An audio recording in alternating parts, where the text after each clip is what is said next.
You are really hired, Mr. Stark.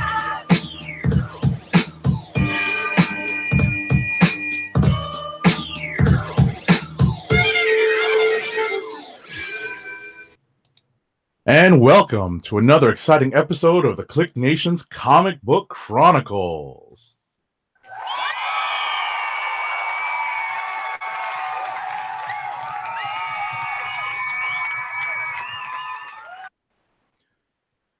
Tonight, leading off, batting first in the lineup is actually the man behind the sound effects. That's myself at agent_70 on Twitter and Instagram.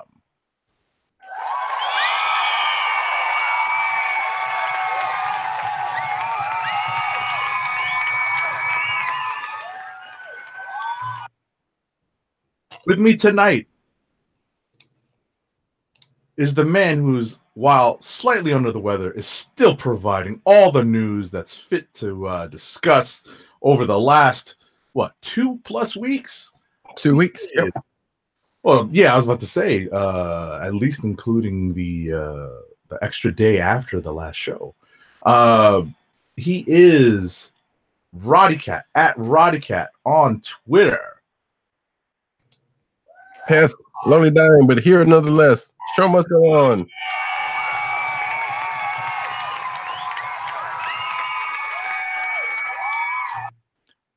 Remember, you can find Roddycat at on Instagram at CVCaps, on Twitter at Roddycat, and at News Nerds Need, on Reddit at News Nerds Need, and anything else over there? Yep. Factuals. That's pretty much it. There it is. Not with us tonight because they have many, many things to do as the holidays approach. It are our other co-hosts at PCN_Dirt. You can find him at PCN_Dirt.com, at PCN_Dirt on Twitter, and at PopCultureNet on Twitter, and at PopCultureNetwork.com, and www.ineedcomics.com. You can find Dirt very soon on the short form video app, as you know, when it comes out in the spring. So be on the lookout for that. But shout out to at PCN_Dirt. And finally, we have the originator of our podcast, that is at TimDog98 on Twitter. He can also be found at the KLIQ Nation on Twitter and at CBCron on Twitter. And make sure to go to the KLIQ Nation website at www.thekliqnation.com. I think they're avoiding them, but we still love them. Oh no! I keyed. And also remember to check out Tim's writings on CBR, that is Comic Book Resources. And make sure that you tune into our podcast at cspn.us and all the other podcasts on our network. Do it today. You can find us every week on Thursday nights around this time, 9-ish. That's the best way to put it. On YouTube, on the KLIQ Nation /live. And make sure to subscribe at Apple Podcasts, Google Play, SoundCloud, and of course, Spotify. And remember to shop at shop.cspn.us, where you can find all sorts of merch related to the Comic Book Chronicles and all of our brother and sister podcasts on the cspn.us network. All right. So, forgive me for my infrequent lead chair duties. So I finally got through all the plugs and the mini ads and whatnot. So we are now going to get to our reviews for 2 weeks ago, because we had to take some time to take some time off and have some turkey and all the fixings. So we're going to be discussing books for the week of the 22nd. And the first book we're going to discuss is Doctor Strange #8. Oh, indeed. And I enjoyed this issue because we found out some things There's a little bit of a comeuppance in this issue, no? in a couple of different ways. It seems like, Yeah. well, one, we found out that Mordor Mordor is not the big bad, but he's again working for somebody, and Right. that Never the big bad. right. Both he and Casey are, I guess, being used or pawns in the game, such as where I guess she's his pawn, and he's just working for whoever else. Which I don't think we find out who that person was. Not yet. I think that's what's coming up in the next arc or two. Mm-hmm. Actually, I should go back and check because I'm trying to remember. There was somebody that showed. I thought there was somebody that showed up in the last page, but I don't think so. Anyway, regardless, so there was the big fight between Mordor, Strange, and Casey. When them battling out, apparently she's holding a gem of Sidorak, which means, and they literally say she's like the Juggernaut. Right. So that fight's kind of been what it was. Meanwhile, Kana and Bats, excuse me, folks.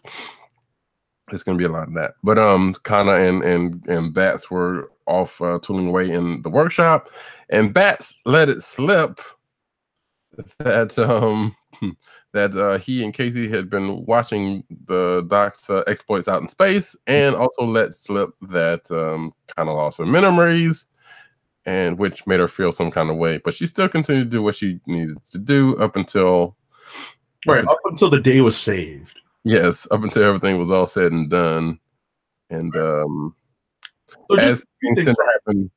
Okay. No, I was about to say, as tend to happen in Dr. in Steven's life, the women in his life leave him, and she's not the first and won't be the last, and she even straight up told us, like, you know why people leave? Because you make people feel dumb, and da-da-da-da-da, and she just rolled off. What I like about this run already, and you've touched on it right there, is that Wade is doing a bit of a character study on Doctor Strange. He's more character than we've probably ever gotten, even during the Aaron run, because I think the Aaron run really established the rules and the cost of using magic, at least for like the non-demonic and the non-godlike characters. Right, and that was even brought up in this issue, and has in past issues also about the cost of magic. But what this is also bringing up is the cost of, the cost of being the way he is. Right, and I think that's what I like about Wade's run so far, and that's something that, I mean, even in this issue, we're only on issue number 8.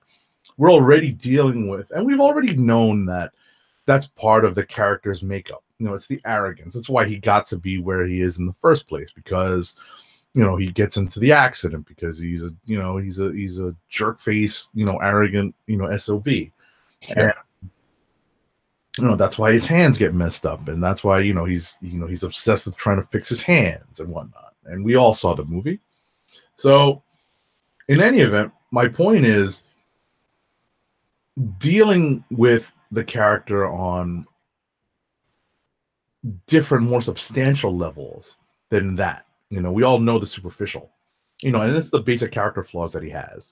And it's interesting to see Wade dive a little bit deeper into that. And that's great to see, because it's one thing to have to deal with the ramifications of the cost of magic. And Aaron did a bang up job. It's one of the seminal runs on Doctor Strange.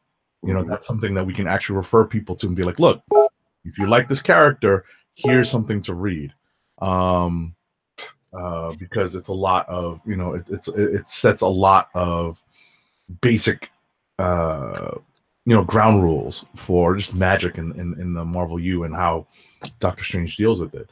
In this case, this is a great exploration of the character. And as you said, when that that last kind of dialogue between Kana and Doctor Strange, where she's just like, yo, this is why you suck as a boyfriend, this is why I'm leaving you, this is why I'm out.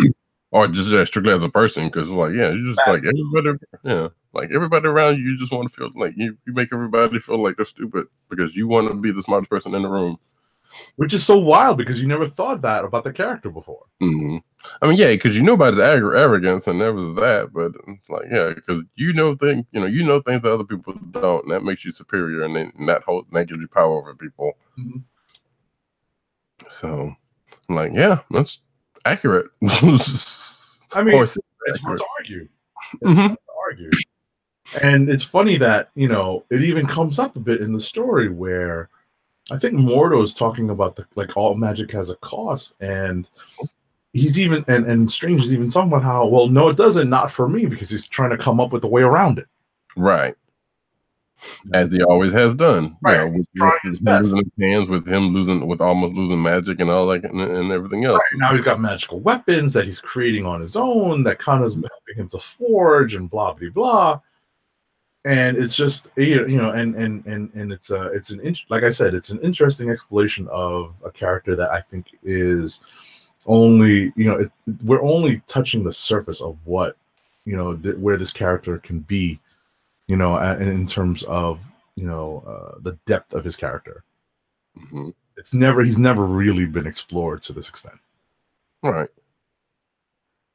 Which is in the past has been kind of a not necessarily a failing, but I guess either people didn't know what to do with him or whatever the case. He's kind of one of those characters like Thor. Like, there's only so much you could do with this character because X, Y, and Z. But I was about to say Thor had his seminal run, mm-hmm. right? And everyone, even Jason Aaron himself, is trying to kind of do his own take on it, right? In current day Thor.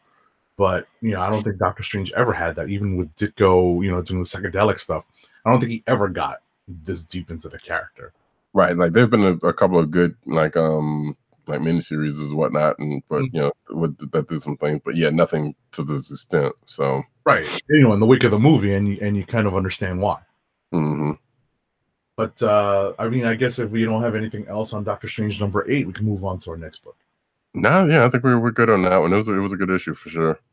Definitely, because it definitely had some closure on some issues, and it really sets the stage for sort of the next step in the character's kind of, I don't know, kind of a reckoning. With his own faults. Mm-hmm. Cool. All right, so we go on next to, we said Spider-Geddon #4. You got it. I'm pulling it up right now. So, Spider-Geddon #4. Believe it or not, yes, there are a bunch of tie-in issues.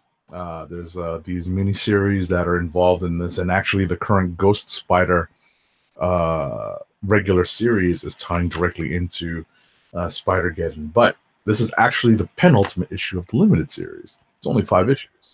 So,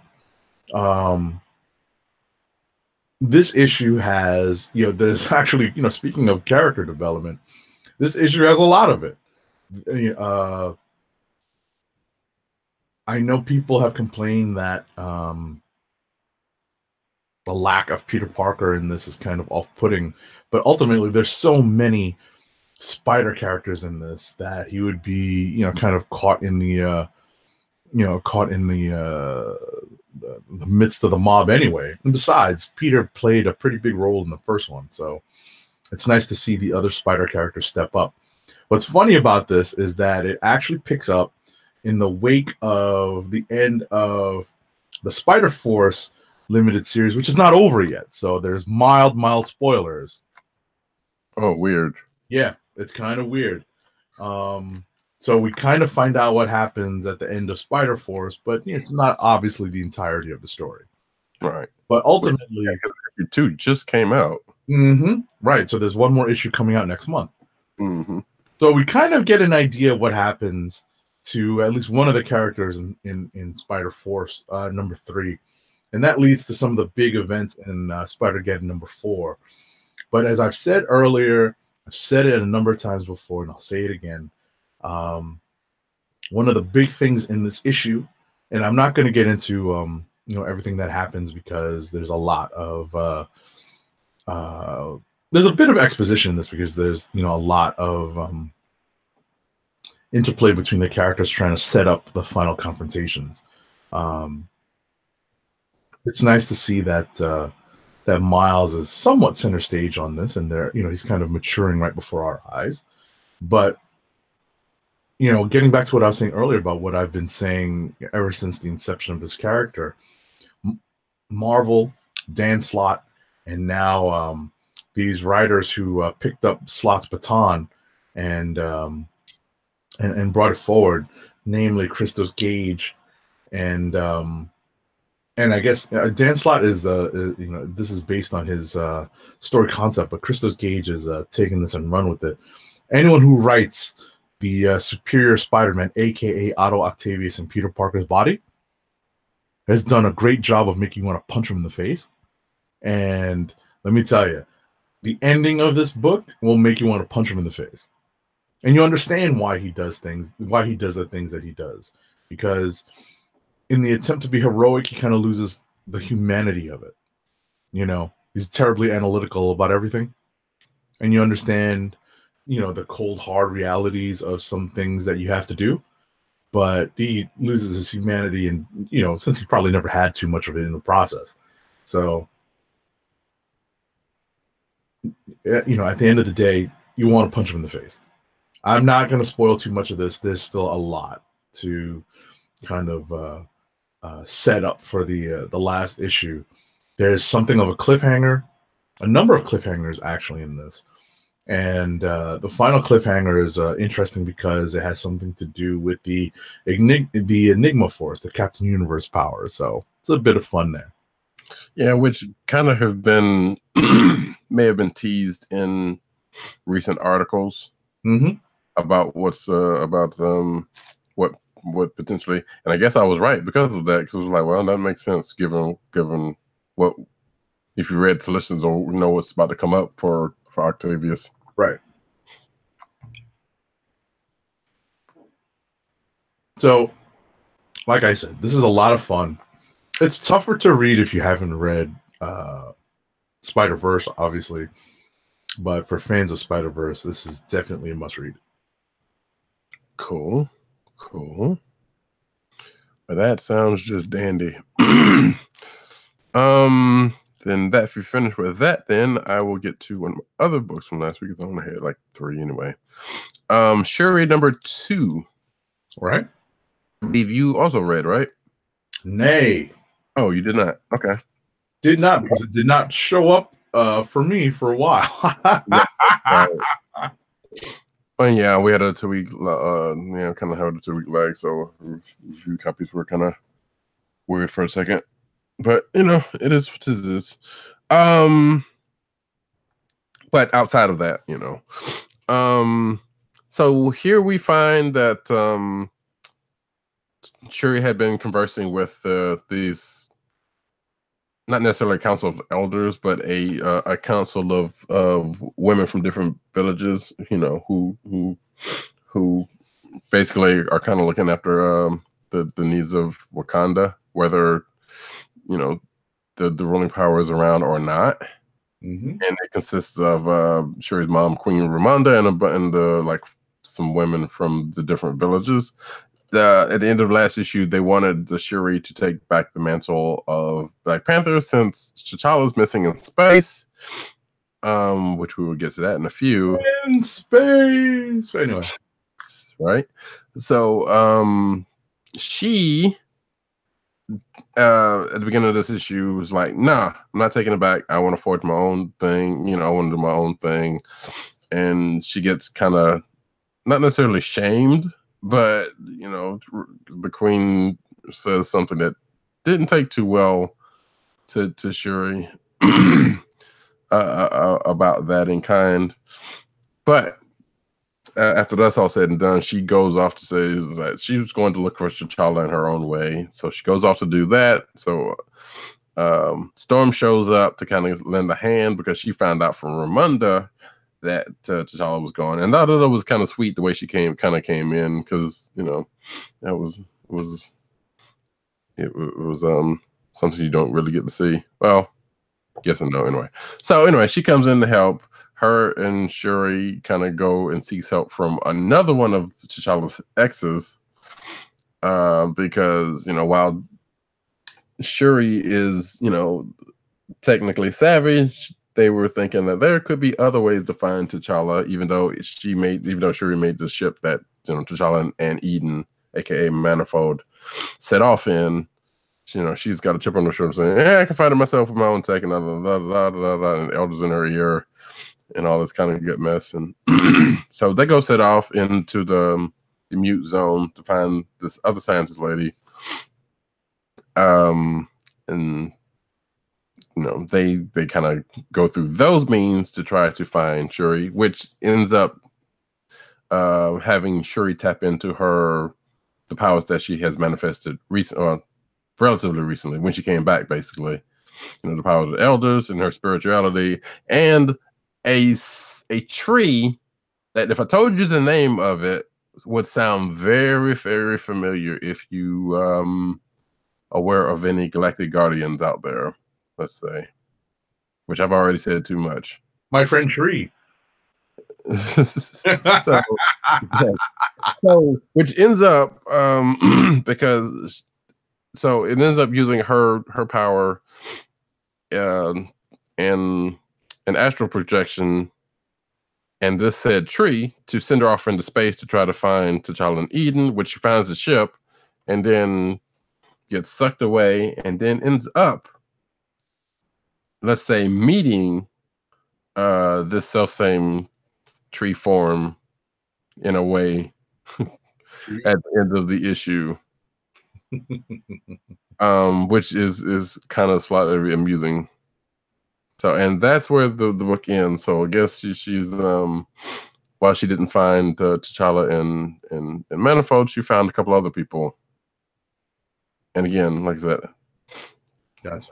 Based on what I just said, you can pretty much guess if the one person who she meets up with, there's always someone else in tow that she ends up meeting as well. Right. So that was an interesting read, and we'll have to wait till the next issue to see what happens with that. Gotcha. I only have one other book I want to discuss from last week. Discuss at length, and that's Immortal Hulk #9. And I definitely think you should read this if you aren't reading it already. This issue definitely brings back a lot of the horror aspects that we may not have seen recently because they've been a little bit more of the superhero aspect of it, because there have been Avengers guest appearances and whatnot. This issue, the guest appearance du jour is from the Absorbing Man, and the gist of the story is that the Absorbing Man is hired because of, he absorbs. So the shadow agency, the shadow aspect of the military, brings in the Absorbing Man to take on the Immortal Hulk. And there's lots of different things that happen, because there's definitely the hint of supernatural stuff going on as well. So the army's best laid plan, or the military's best laid plans don't exactly come to fruition because of the twist that the supernatural basically inserts into the equation.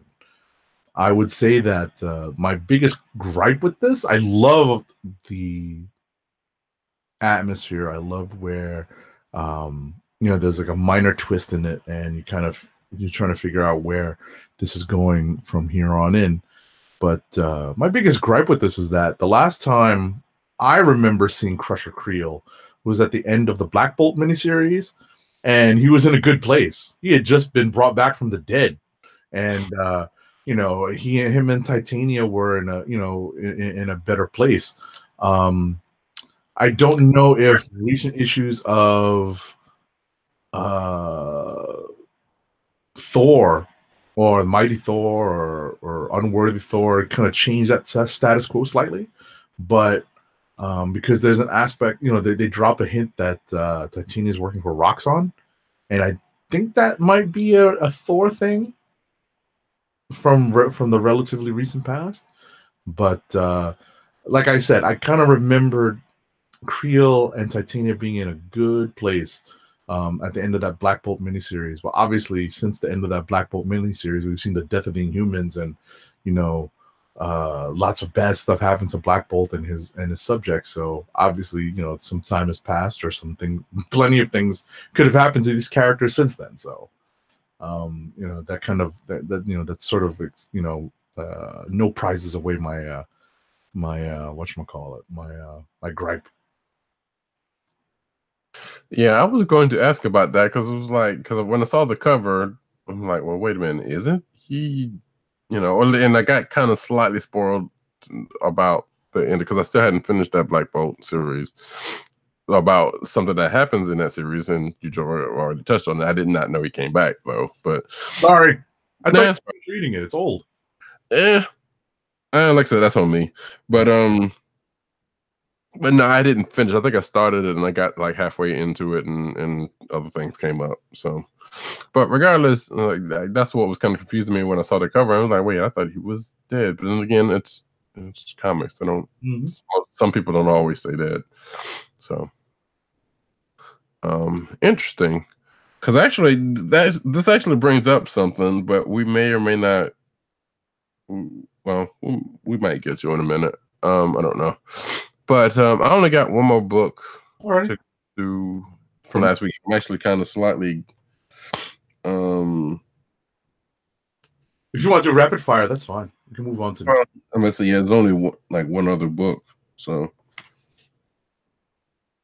oh, weird. I'm sorry. No, it's all right. Never mind. Okay, yeah. So I only got one other book outside of this one. So yeah, we can guess we could do rapid fire. And so you want to go ahead and wait. No, we gotta do this week. Yeah, we'll do this week and we'll spin it out. But all right. So in terms of this week, I've read a lot of books this week. We don't have time to discuss all of them, but let's see what we both read. I actually did read Heroes in Crisis, so if you want to talk about that, I just didn't put that in. Right. So, what do you think about some of the minor reveals in this? I found myself saying, "Okay, now we're starting to get to." I'm like, now we're starting to get somewhere because we're starting to see what looks to be a couple of people having breaks, like not psychotic breaks. Well, more somewhat nervous breakdowns, in a sense. Or maybe it's because of what I'm thinking about one of the characters anyway. But I'm like, okay. So, but regardless, we're starting to see some things because as we've said before, if you start seeing people in a 9 panels, those people are probably dead. And sure enough, that's what happened here. For the most part, right? With the exception of probably one of them so far, but we don't know if that's going to change. Right, if it's going to stick. Right. But I thought, finally we're getting somewhere. We're gonna get some answers here, and we got a couple of them. Although we're only a third of the way through the story. Exactly. For the answers we got, it still brings up a couple more questions. Definitely. Because what we found out in this issue is that Sanctuary has these features and has a holodeck basically that people can go into to kind of get what they need more as per se, and not necessarily in a sexual way, but I don't know. We don't know. Some could be. We don't know. But regardless, they go in there for therapy and for whatever they need, and they do. A lot of it is kind of self-help. Yes. Right. This is definitely self-help, although there are supposed to be caretaker robots that help with the therapy aspect. But right. From which doesn't like they're really doing that much because, like you just said, there's more self-help, and sometimes can be more problematic than is work. What the problem is, right? Right. So what we have is essentially a flashback, and this flashback basically takes us to the point where Sanctuary comes under attack. And several of the heroes and villains or just characters who are in Sanctuary's care get taken out. And at least one of the suspects is revealed. Yes. At least one. Well, it seems like both of them, because the way they played out, it seems like both of them, although one of them I don't know, one of them's kind of taking a while to reveal itself if that's the case. But there sure are, and it could be a red herring. We don't know. Right. But one of them's kind of taking a long road to get to that point, because we had a revelation, like even in the first issue, that saying, "Hey, this person is the one that did stuff." But now we also find out that this other person supposedly had done some stuff, and we find out that that person was involved in doing some things. But there's still a couple of things that's still not clear about it, because the MO of the person only manifested itself with like one of the last deaths that we see. Right. Which was, I guess, which is considered a major death, I guess. Mm-hmm. Out of all of the people that died, anyway, because everybody else that died was like, I found myself asking, who the hell are half of these people? I gotta tell you though, I'm googling it now because I remember there's I'm jumping straight to the last page. One of the characters, and you know Tom King loves. Well, you haven't been keeping up with the Batman stuff as much as myself and PCN underscore Dirt. Right. The Tom King Batman. Right. So if you recall from some of our reviews and conversations about the run so far, is that King is doing a bang up job of bringing, forget tertiary villains. We're talking like, XYZ list villains from Batman's Rogues Gallery to the fore, and kind of not making them cannon fodder all the time, but at least giving them a little bit of shine, right? Mm-hmm. So wait, was there another one outside of the one that we? Oh, Kite Man. But I'll tell you that there is a character called the Protector, right? That's on the last page of this that I remember because he was in the drug issues, the free the Keebler drug issues that were given out in school in the 80s. Mm-hmm. Like the anti-drug issues, and instead of Robin, we got the Protector, and I was like, "What the blank is this?" So even me at 8 or 9 or 10 years old, whenever it is, I ended up getting it. I definitely kind of reacted negatively. Let's put it that way. Poor guy. I mean, it's DC. I'm sure if they feel it, they'll bring back some of these Z-listers or something like that. I don't know. In some form. But yeah, it was like half of those people. I'm like, who on earth are these people? But again, like I said, we find out there are more deaths. We find out some of the inner workings of Sanctuary, for good or for bad, and Booster Gold talking to himself, literally. Wow. And at first, I thought that was going to take a turn. I thought that was all right. This is where we're going to see the turn. And we kind of probably could say that this is probably where we see a turn in what's going on with that character. But then we find out the other character that we saw that was involved comes about and kills a Joker. Kills a Joker. Mm-hmm. I guess, no pun intended. I guess, I don't know, but not necessarily. And yeah, I don't know. Like I said, more questions come up out of the answers that we do get. Definitely. Out of that one. But it was a pretty good read. Like I said, it went somewhere. And I don't know what the hell was going on with Lagoon Boy. He was just like, okay, clearly he was like, whatever help he was supposed to be seeking, he was not necessarily getting it. Gotcha. And which pretty much led to his demise. Which is like, I didn't think he was even still around. And that was like one of the obscure ones that I actually recognized. And that's only because of Titans. Or Teen Titans, rather. So I don't know. It was a good issue, but it was like, it's kind of one of those, like, I need to see what the next issue comes around. And that's kind of what probably is going to be the thing until this finishes. Right. That we're going to keep saying. Right. Because like the more things get answered, the more questions we get. And even though it's been pretty good so far. Mm-hmm. All right. So it seems like we actually read a lot of the same stuff. Sweet. For this week's book, so we could just kind of run through these. Sure. Maybe not give them all the time in the world, but we definitely read a lot of the same stuff. So You want to talk about Ironheart #1? I know you got stuff to say. Let's do it. And that sounds more negative than I intended it to, but all right. So this is, I was gonna say, this is the first issue of what's hopefully going to be an ongoing series for, I think it is, yeah. Williams, aka Ironheart.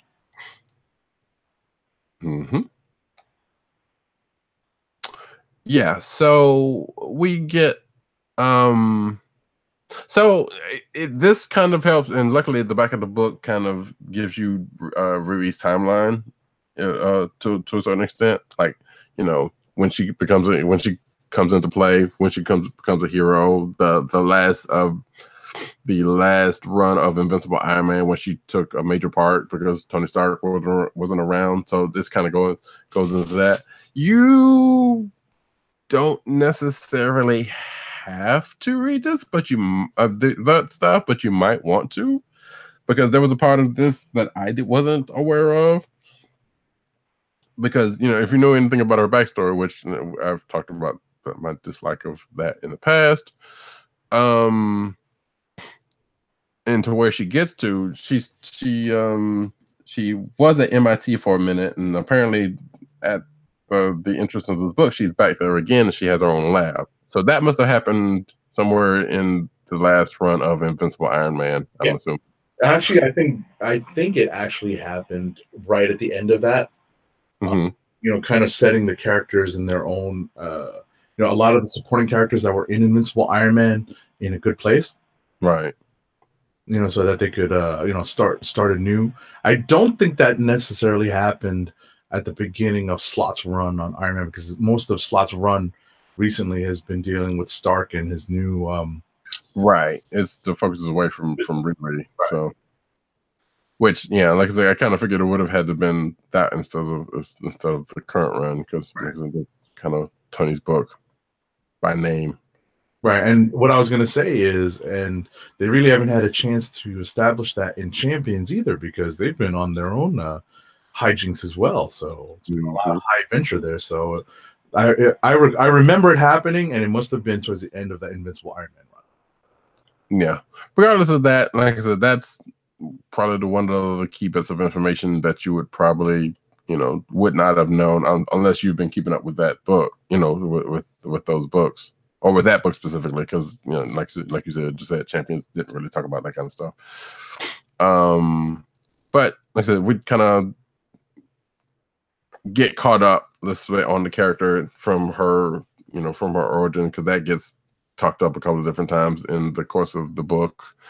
And all in the meantime, you know, she you know, she's on campus, she ends up talking to a group of delegates that are coming to the lab, because, you know, of where she, you know, because of the dean happens to drop in on them, which, you know, Riri doesn't necessarily have a whole lot of tact, so that goes amusingly well. Because, right, I was about to say, it's funny because, you know, and I know that you're going to have issues with some of the things that Bendis kind of imbued the character with. Yeah. But one of the things I like is that she really is, you know, kind of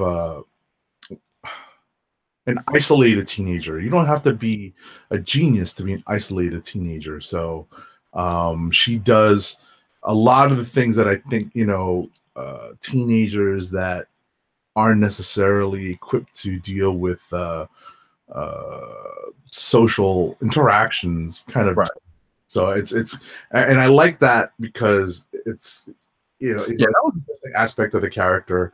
You know, right. Not perfect. You know, we've seen awkward, you know, science people before. Let's, you know, we don't have to go that far to find it. You know, Peter Parker, but it's still interesting to see that, you know, it's this particular aspect that that Bendis and some of the other writers are choosing to run with, where you know, maybe she's not the most socially adept person out there. Right. That part was actually the most, that part makes sense, because it's like, and I enjoyed that part because it was like, okay, yeah, of course she's a genius, but she's also a teenager, and she's also awkward in ways that, like you said, that they are, but she's also a genius, and that's kind of another kind of part of makes the awkward part even harder. Exactly. So she's putting into this situation where she's not used to, and because you sometimes you tend to forget she's a teenager. And because if you see, depending on who's drawing her, she looks more like a grown woman or whatnot, and which is not the case. Which has caused some flack in the past. Right. Cover art being what it is. Yeah, exactly. So it's that flack. What I was just going to add very quickly is that as we were saying, in terms of the teen roster. Basically the roster of the champions of the Marvel Universe. She's much more in line with Amadeus Cho than Miles or Sure. even Kamala Khan. But at the end of the day, she's probably got the least seat time. She's got the least flight time as a superhero. So all that comes into play as well. Right. Like even in her own interactions with her, with her suit and just in general within the villain that shows up. Who, speaking of Parker, is, I guess he was a Spider-Man villain, because I don't remember. So you haven't been reading. Okay, you haven't been reading the recent Spidey stuff, especially with the Parker Industries stuff. So I'll fill this in. I feel like I've seen that person, but I like the choice, and by reading it, you can appreciate it more if you know who the character is. Right. So I'm gonna hit the spoiler bell because I would like people to read this. So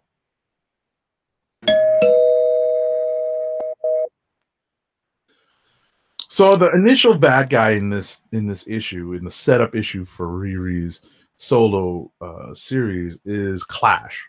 And not the band The Clash, just Clash. And but based on the on his name itself, it implies that he's going to have some sort of sonic or sound weaponized sound capability, and you would be right. This character basically appeared in the pages of Amazing Spider-Man. As Roddy Cat mentioned earlier, he tried to be Peter Parker tried to reform him and gave him a job at Parker Industries when Peter Parker was big time and had money. It was a good time for Peter back then, and obviously the powers that be at Marvel decided to bring that cycle back to poor Petey. But ultimately, the character's interaction with Ironheart in this seems so true to character, true to Clash's character, and he's actually being employed by an organization that I don't know if it's making its first appearance in the Marvel universe, but you've heard. I don't think so, because I feel like we've in fact I could be wrong, but we kind of know who may be a part of it. But I think I've seen this organization called up before. Okay. Well, maybe I might be wrong, but I feel like I've seen, or I may be projecting, thinking it's an old Iron Man villain. But well, I mean that's what's implied, right? That's what's implied. I feel like I've seen this organization come up before, right? Well, in the movies, but I meant outside of that, but yeah, right. But what we have is a character who could be Riri Williams, but for and it's always a great those always make for great stories where you have these characters who, but for X, they could have been Y, and Y is the hero of the story. So and Eve Ewing, I don't know if she's related to Al Ewing or Patrick Ewing, but shout out to Patrick Ewing. But I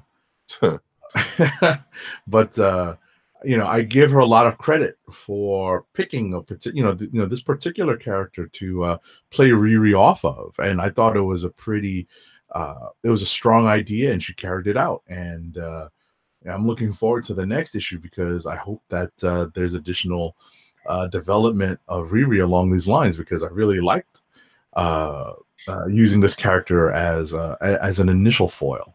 Right.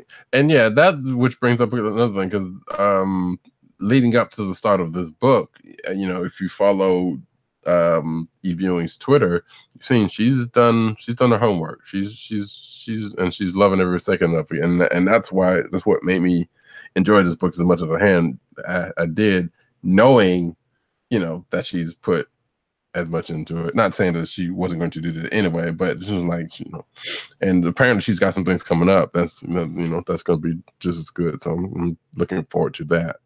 So this was I enjoyed this first issue. Again, though, my only issues with it has nothing to do with this book. With this issue per se, is just that I have never liked Bendis's origin story for Riri, because that's right. Because it just plays like some urban movie from the 90s that he just watched and say, okay, yeah, I'll just do this character this way, and it feels cheap, which, and I'm not the only one who's made that statement, so it is not, but it is what it is. I was about to say, you can feel that way, and I'm sure there's other people out there that feel that way. Unfortunately, I think Bendis was drawing on, especially putting the character in Chicago, was drawing on current events, which kind of sucks, but definitely draws on some of the 90s movies that you're referencing. I'm trying to find out where the Great Lakes Avengers were based, because I wanted to make a point of that. Well, yeah, but I don't remember who is the Great Lakes Avengers. Who cares? And I have reason enough to believe that. And first of all, when he came up with Riri, that wasn't while that wasn't an ongoing thing, that wasn't an issue that was that prevalent in any more amount of time than it has been in the past. So no, I don't believe that, and I'm going to continue not to believe that. So, because again, this is not the first character he's made some missteps with, and for seemingly the right reasons. But we can agree to disagree on that one.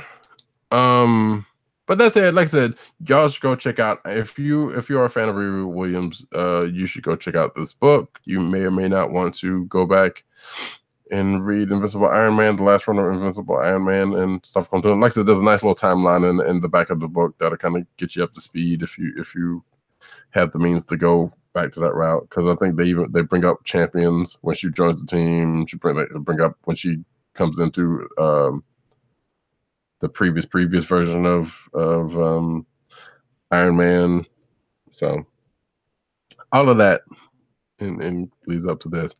Oh, we also actually, before we go, we do tend to find out there's a few bits of character bits that we do find out more about Riri personally, because there's a conversation she ends up having with an old friend of hers, and from this conversation we found out that which I saw the thing on the desk. I was like, okay, she's a Trekkie, because she has Geordie LaForge's eyewear, the band, and her and a friend talking about that, and they talk about DS9, which is my favorite track, and so good on you, Eve Ewing.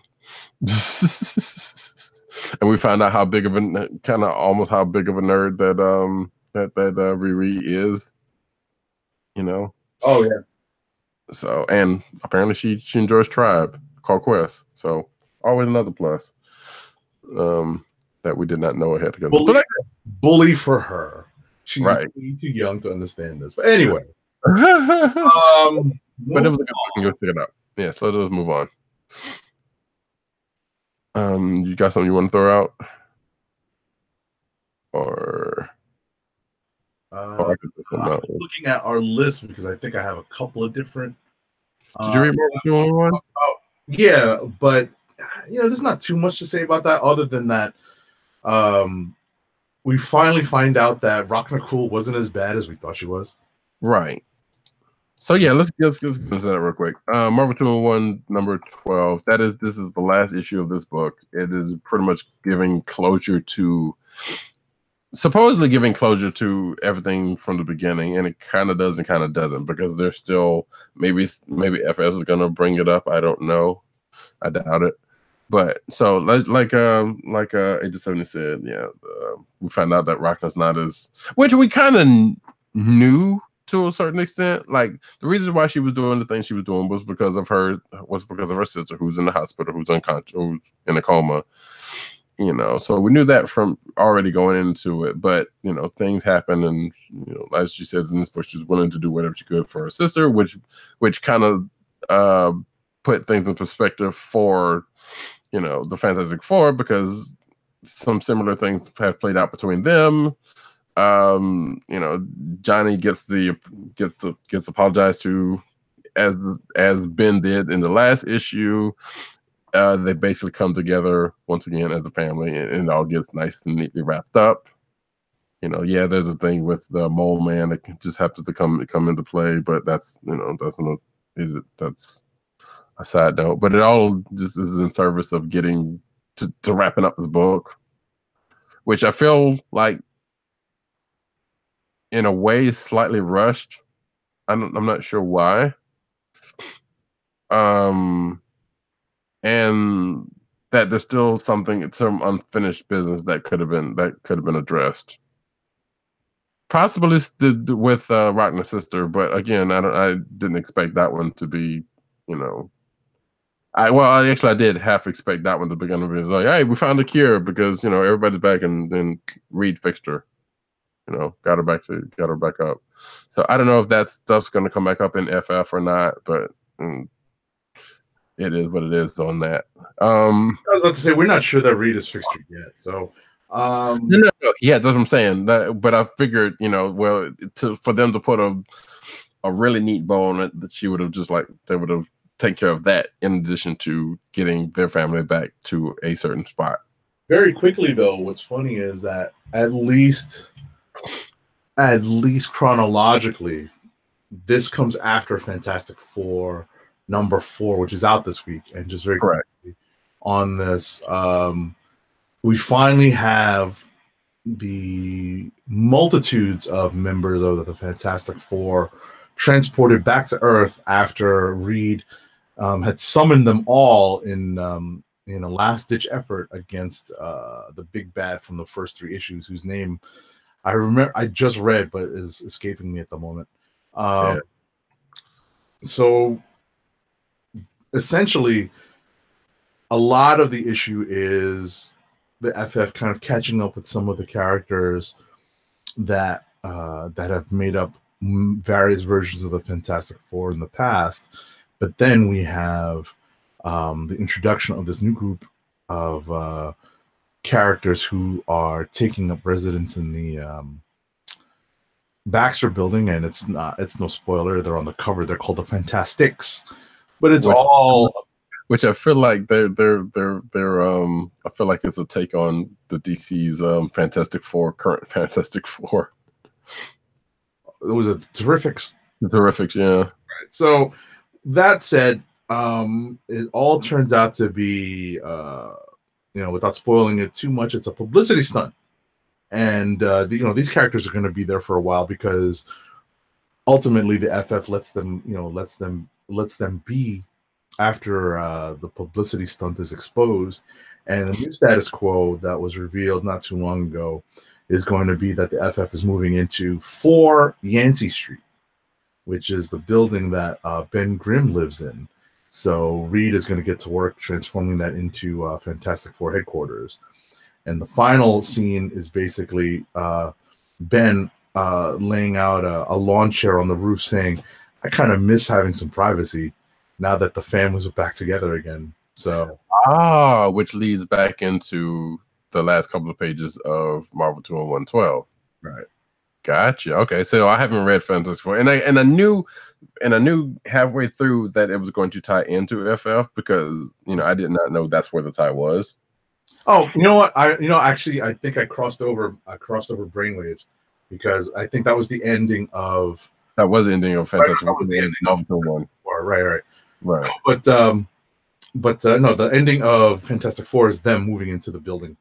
And Huh. but like I said, that's how you get the Sure. chronologically before Marvel 2-1 number 12. My mistake. Right. No, it's fine. It's fine. But it still kind of makes some sense. So, I guess there's not really nothing else to say about that then, because I just need to catch up on Fantastic Four. So, okay. So this still has questions, and I guess maybe I need to read 3 and 4 and to see what happens with that. Because I'm like, wait. So when they came back, they didn't go back to the Baxter building. They did, and that's when they found they tried. Right, exactly. Okay, so because it was kind of so it was my understanding from Marvel 12, they were on top of the Baxter building, which makes sense because it didn't really look completely straight. Mm-hmm. So okay, well that makes something slightly clearer. So right. Okay, well that's both of those books. There's a new status quo going forward. Sure. I don't know. That whole thing with the Marvel 2 was weird. I was going to say the next issue is the wedding. Right. So. Yeah, so they got to clean it up to get to that point. Exactly. Right. At least it's going to be a scroll, and I'm just kidding. Well, they said it's not going to be. I know. All right. So, yeah, we got anything else before we wrap it, or because I've got. Let me see. I've only got like 2 books left. 3 books left, actually. Excuse me. I read a bunch this week.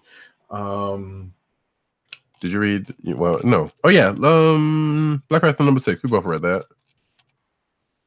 Yeah, it's definitely moving the story forward. We're still not dealing with the protagonist that we think we're dealing with. Maybe we're actually on a side story dealing with the White Wolf and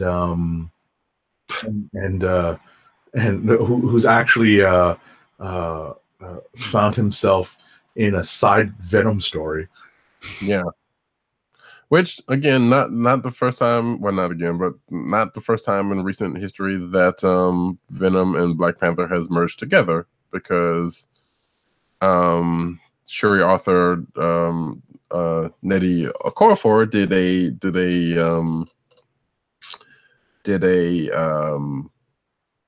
a recent miniseries, or a couple of issues of mini resources, where a new Black Panther in the future came about, and happened to do with a Venom symbiote and a little girl becoming Black Panther.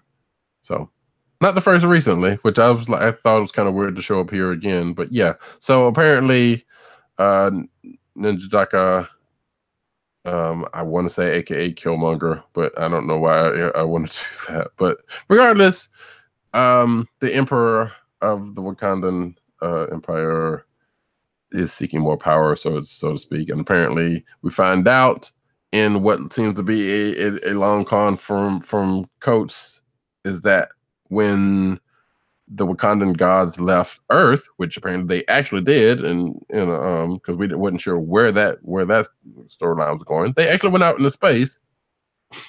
You found them.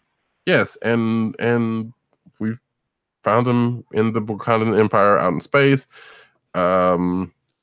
There is a long conversation about that and the history of the Emperor, who apparently we find out has a symbiote, and some shenanigans happens where I don't know if Bast was killed or merged. Well, merged we do know, but merged into the Emperor by some kind of way with the symbiote, which is still weird to me.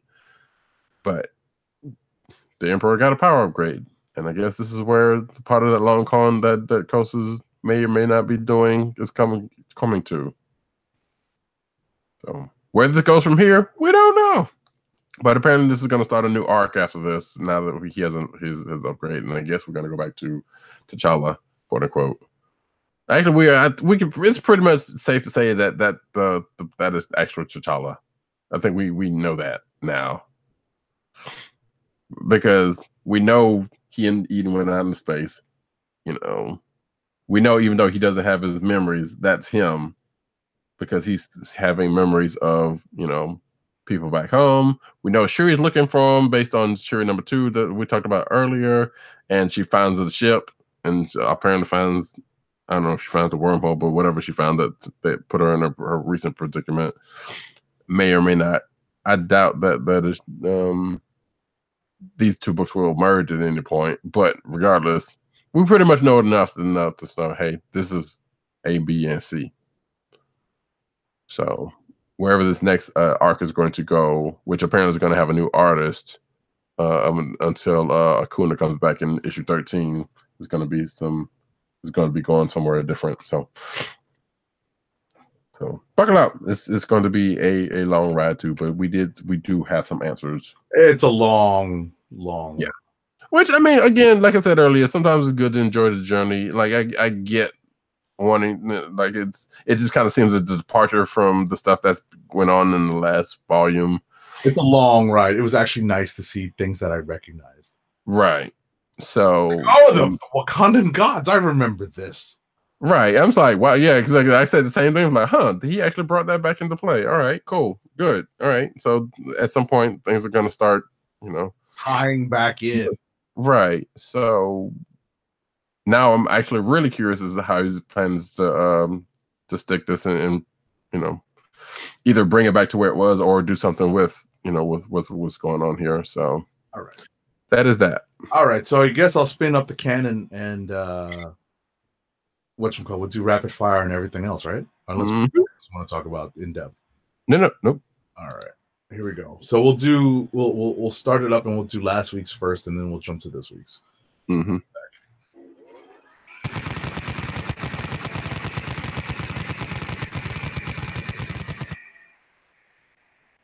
All righty. So from last week, I've got Tony Stark Iron Man number 6.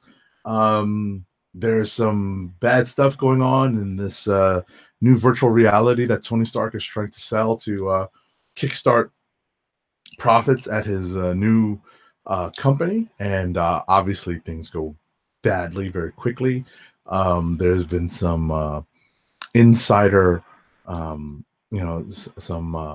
covert activity afoot in his company, and it's actually an interesting character that is behind it all. And ghost involved? Was that? Is there a ghost involved? No. Oh. No. It's definitely someone who was involved in the first Armor Wars, but only on a very small scale. Okay. Like I said, it's not. It's actually trying to think. No, it's an Iron Man. It's an Iron Man character. I don't want to confuse. Let's just say I don't want to confuse him with Psycho Man. So that being said, the only other book I had from last week was Uncanny X-Men number 2. There's some stuff going on. The cliffhanger at the end of the first issue of Uncanny was good. I can actually tie this into this week's Uncanny X-Men issue. It's kind of fun to be able to read them back to back because of the holiday, and be able to talk about them. Some of the beats in this are very reminiscent of Avengers Disassembled. That's why they're calling it X-Men Disassembled. Legion is involved, and that's sort of like the Scarlet Witch of it all. And without saying too much more, there's a weird set of horsemen that come up, and that's the end of issue 3. So this is a combination rapid fire review of Uncanny X-Men 2 and 3. Oh, okay. Are you good, or you got some more? No, that's for last week. Okay. If you want to go ahead and do this week too, or well, yeah, sure. We'll do nice. I'll do my two from last week. GoBots number 1. So I don't know. I was particularly snarky about this one, but all I will say is that GoBots are on Earth. They're kind of helping. Like, it's no big deal that they're on Earth. That they're helping people. Like, people know about them. Like Leader One is helping out this Air Force dude. He has a partner in the Air Force. Scooter has this is friends with this little girl who's in college, who I think was in the show. Actually, now that I think about it, the name of the girl is also from the show. Psych Hill is part of some underground fight club. So yeah, and Turbo is like the winningest start car race or something like that. So they're the GoBots are here and they're kind of around. But there are also some rogue GoBots that are kind of out there that the military gets wind of, causing trouble.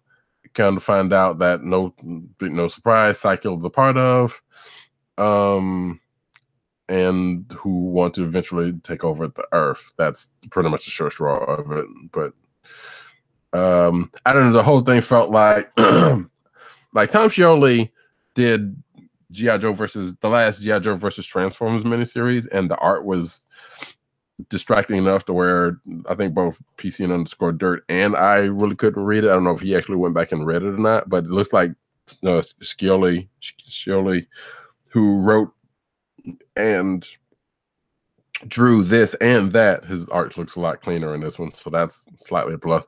It looks like, I'm not saying he's taking notes from his art, is kind of reminiscent of Ed Piscor's style to a point. Like they're using somewhat of a similar style, except for Ed Piscor, his is rooted slightly differently, but you can kind of tell their similarities. Regardless, I don't know. Like I said in my notes, it felt like someone who really wanted to write Transformers, who played Titanfall 2, is writing a story that is using the former, what he would have done with the former. I don't know. It's okay. And my last book from last week is West Coast Avengers #4, which I was kind of browsing through during the course of this show. And this is basically seemingly ends up the Burdock thing, because Kate Bishop got turned into a giant hawk lady, and was kind of messing around the place along with the other giant ladies that Burdock / MODOK had transformed into 200-foot women. But that got turned around. Burdock got turned back into MODOK and got taken care of. But this leads to our Avengers being on TV and getting wind from let's say somewhat ex Hawkeye and ex West Coast Avengers villains, who look like they may or may not end up coming together in the coming issue. So we will see. And there's still that thing with Quentin Quire and Gwenpool. That's still weird, but yeah, that's the thing. There you go. So that's all my books from last week. All right, so we'll move to this week's books very quickly. Amazing Spider-Man #10 was an entertaining issue. We get a little bit of resolution to everybody's gear being stolen by the New York chapter of the Thieves Guild. The side story in this is actually the driving force behind how the story in this book is told, how what you think is the primary story in this book is being told. It's actually Mary Jane joining a therapy group, kind of a superhero spouse or friend or relation anonymous. One of the driving forces behind the group is Jarvis, dealing with being part of the support system for superheroes, and it's actually an interesting premise that drives this issue, and kind of shows how Mary Jane and Peter Parker's relationship has evolved. And there's actually a couple of really nice moments in the book that for longtime Spidey fans, kind of come as and they feel well earned. Daredevil #612 is the last issue of this volume of Daredevil. It is the last issue for Charles Soule on Daredevil. It is the final issue of the Death of Daredevil storyline, and it actually is. It's not quite the Sixth Sense, but it's very similar. I'll put it that way. And we're left with we're left with a great final couple of pages and panels. So I would definitely recommend If you don't read any of Soul's Daredevil, read this final arc. It's actually pretty fun. I assume he's not actually dead, though. It can't be, because we've already read the solicits. Like I said, we're the insider. Right. So I'm not talking about the weekly Daredevil series that's coming out in January. I'm talking about the one that's already in solicits for February. Mm-hmm. Oh yeah. Well, we already got the one we already talked about. You know, who has a creative team? Yes, exactly. Right. So okay. So ultimately, it doesn't leave it with a true cliffhanger at the end, because let's just say the heart monitor doesn't lie. And finally, no, that covers it. We covered everything I want to talk about, because I've read a lot this week. I just I kind of got to X-Men #3 pretty quick. Let's see if there's anything else. No, that's it pretty much. Oh, Return of Wolverine, Hot Claws. Return of Wolverine #3. Woo, Hot Claws. Yeah, it's not reading very well. I mean, I kind of get it, and I kind of don't. Like, let's do something cool with Wolverine coming back. Well, I suspect some of that is going to play into stuff that we found out in Avengers. What it sounds like, right? And Thor. So, and actually, I think there might be some news about that in later on. Now that I think about it, right? But it's still whatever. I don't care. So my last couple of books, Titans #30. They're still stuck on a planet. So if you're reading the digital version, from like Comixology someplace, then you may or may not have been kind of sort of spoiled on a thing that happens at the end of the book, but it's not that big of a deal, kind of sort of. So they're still traveling on the planet. Beast Boy's going crazy.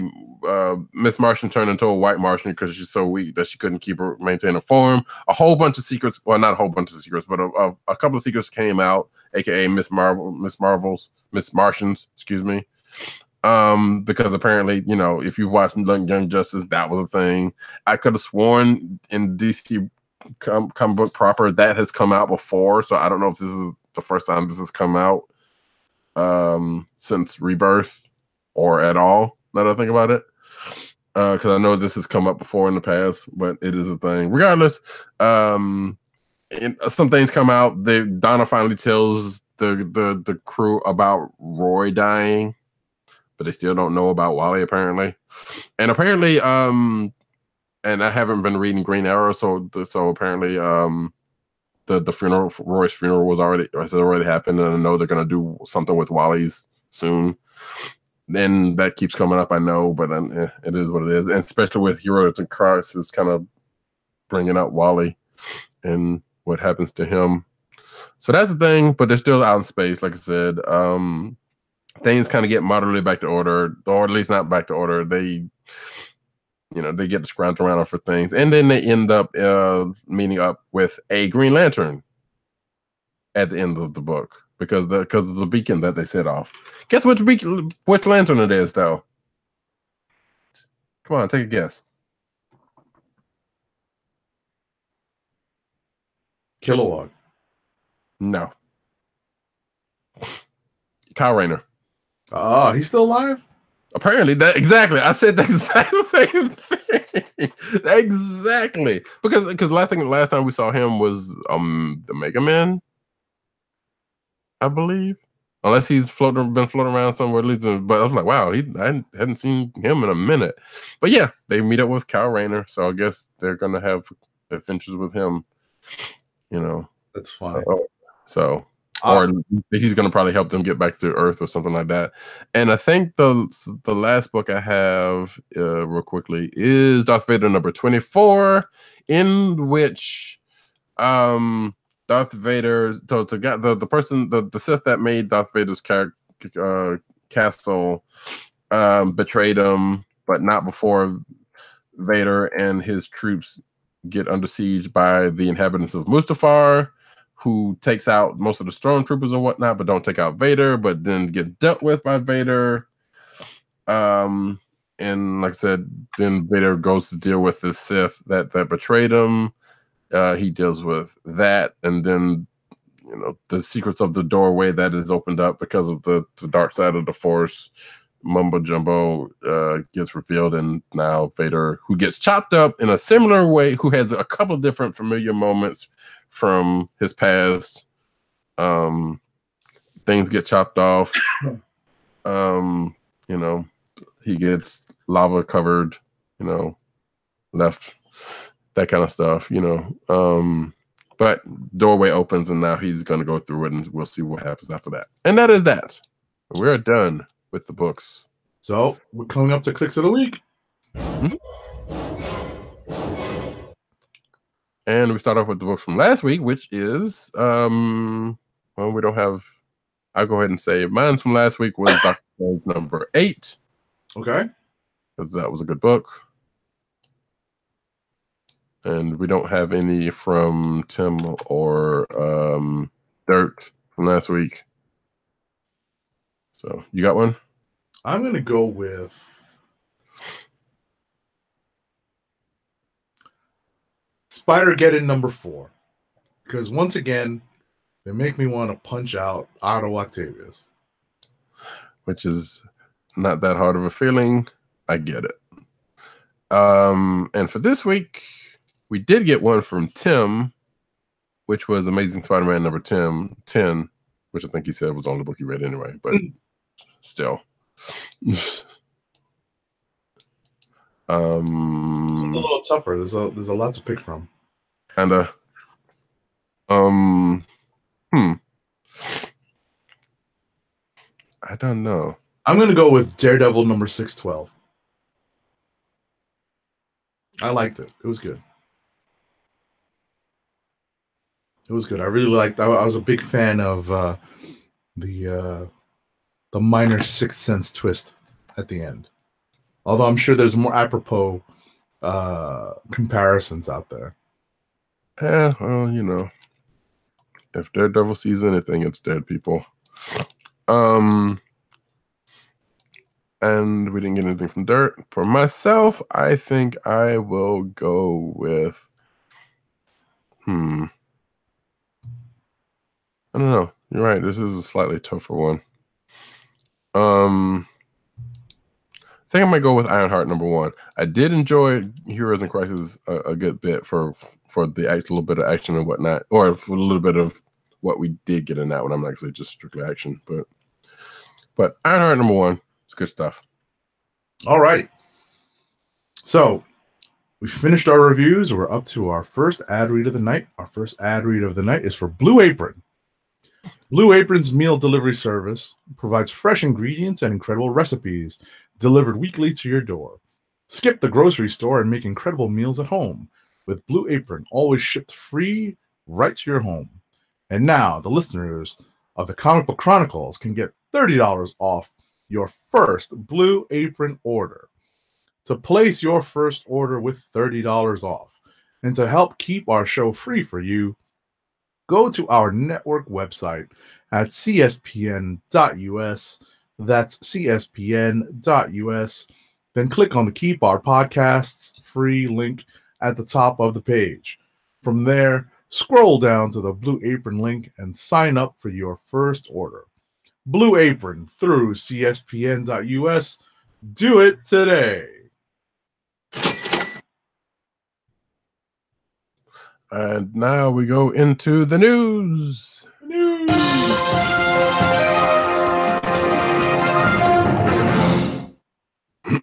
Excuse me. And we start off, as we tend to do about this time, with the cinematic news for last couple of weeks. And that is Birds of Prey movie cast. It's Cassandra Cain. Now, may have sounded like we talked about this before, but no. Warner Bros. And DC have found their Cassandra Cain for Birds of Prey in newcomer Ella J. Basco. Don't know who that is, but there you go.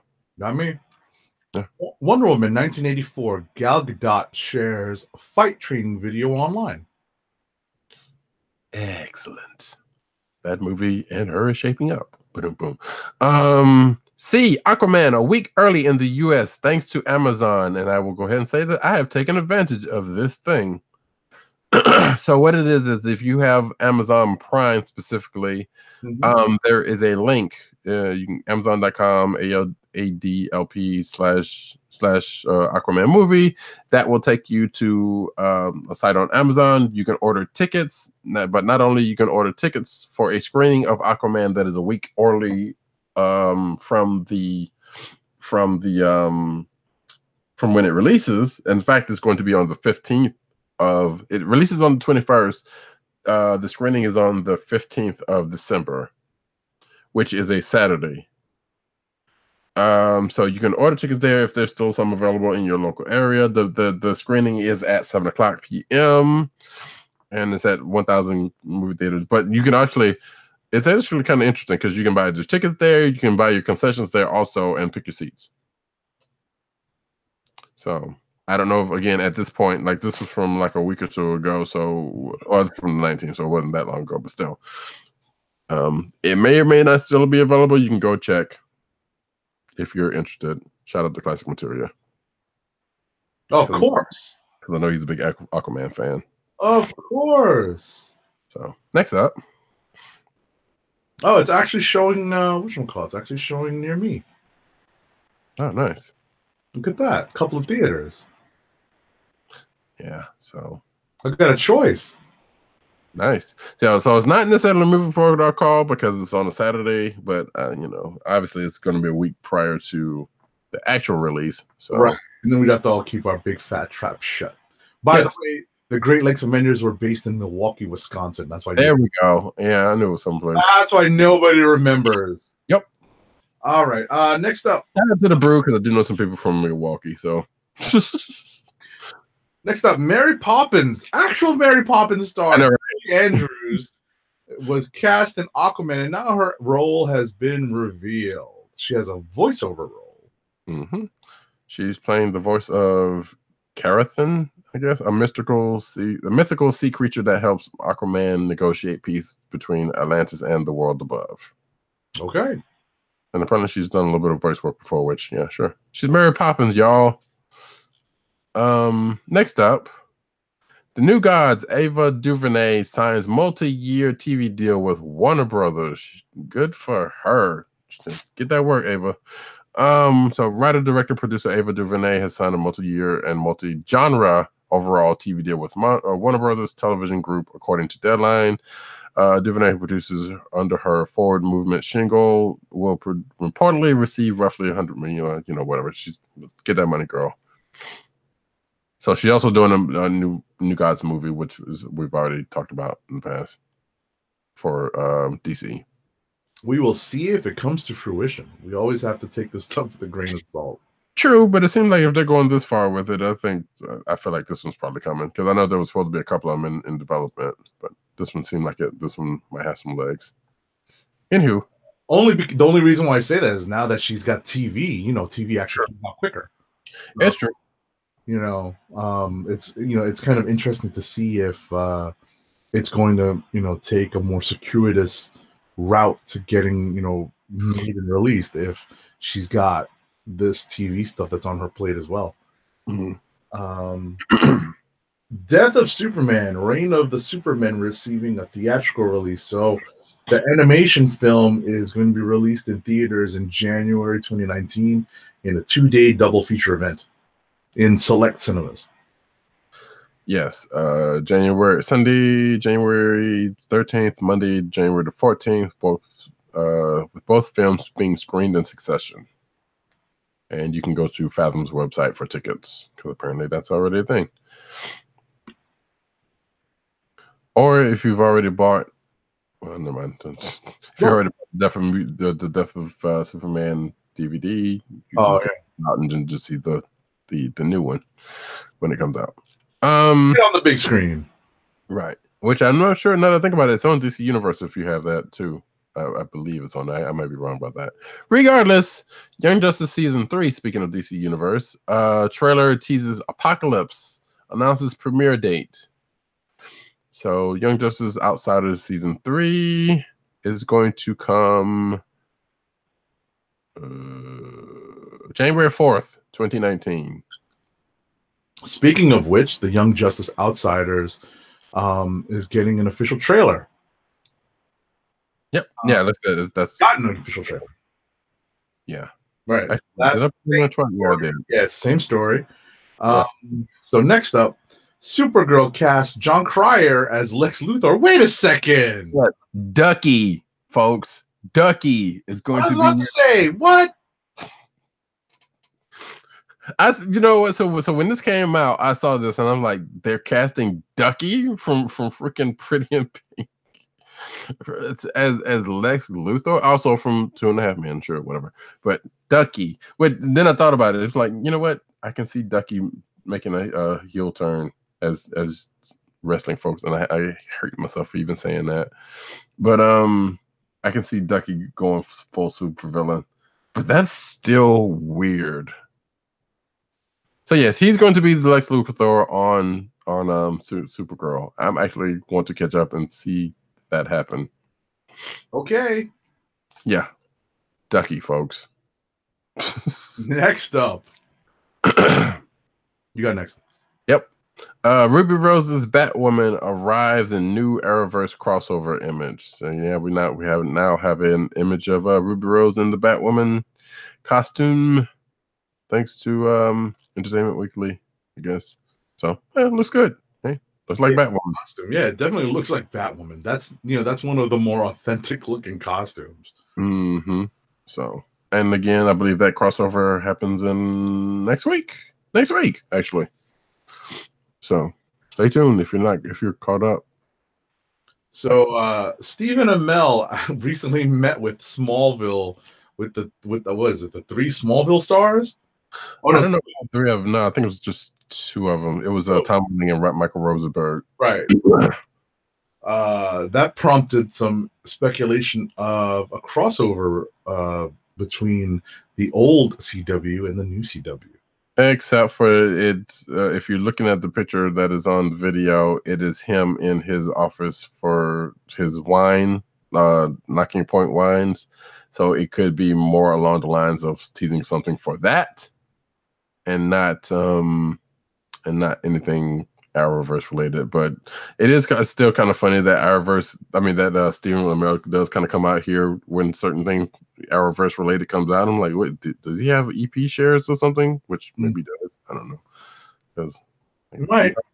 Yeah, he's always the first one out the gate talking about this and another. So again, like this probably has nothing to do with Arrowverse and more to him hawking his wines. Next up. I'm sorry, I'm moving. Come on, get out. Boop. Legacies pulled off the first ever Vampire Diaries DC crossover of some sort. So apparently there's a supernatural teenage drama called Legacies that the WB is doing. And in one of the episodes, one of the characters has a nightmare about Swamp Thing. Ha! You made her heart sing. I'm sorry. Oh wait, no, I'm sorry, not Swamp Thing. It's Gorilla Grodd, not Swamp Thing. Really? Yes.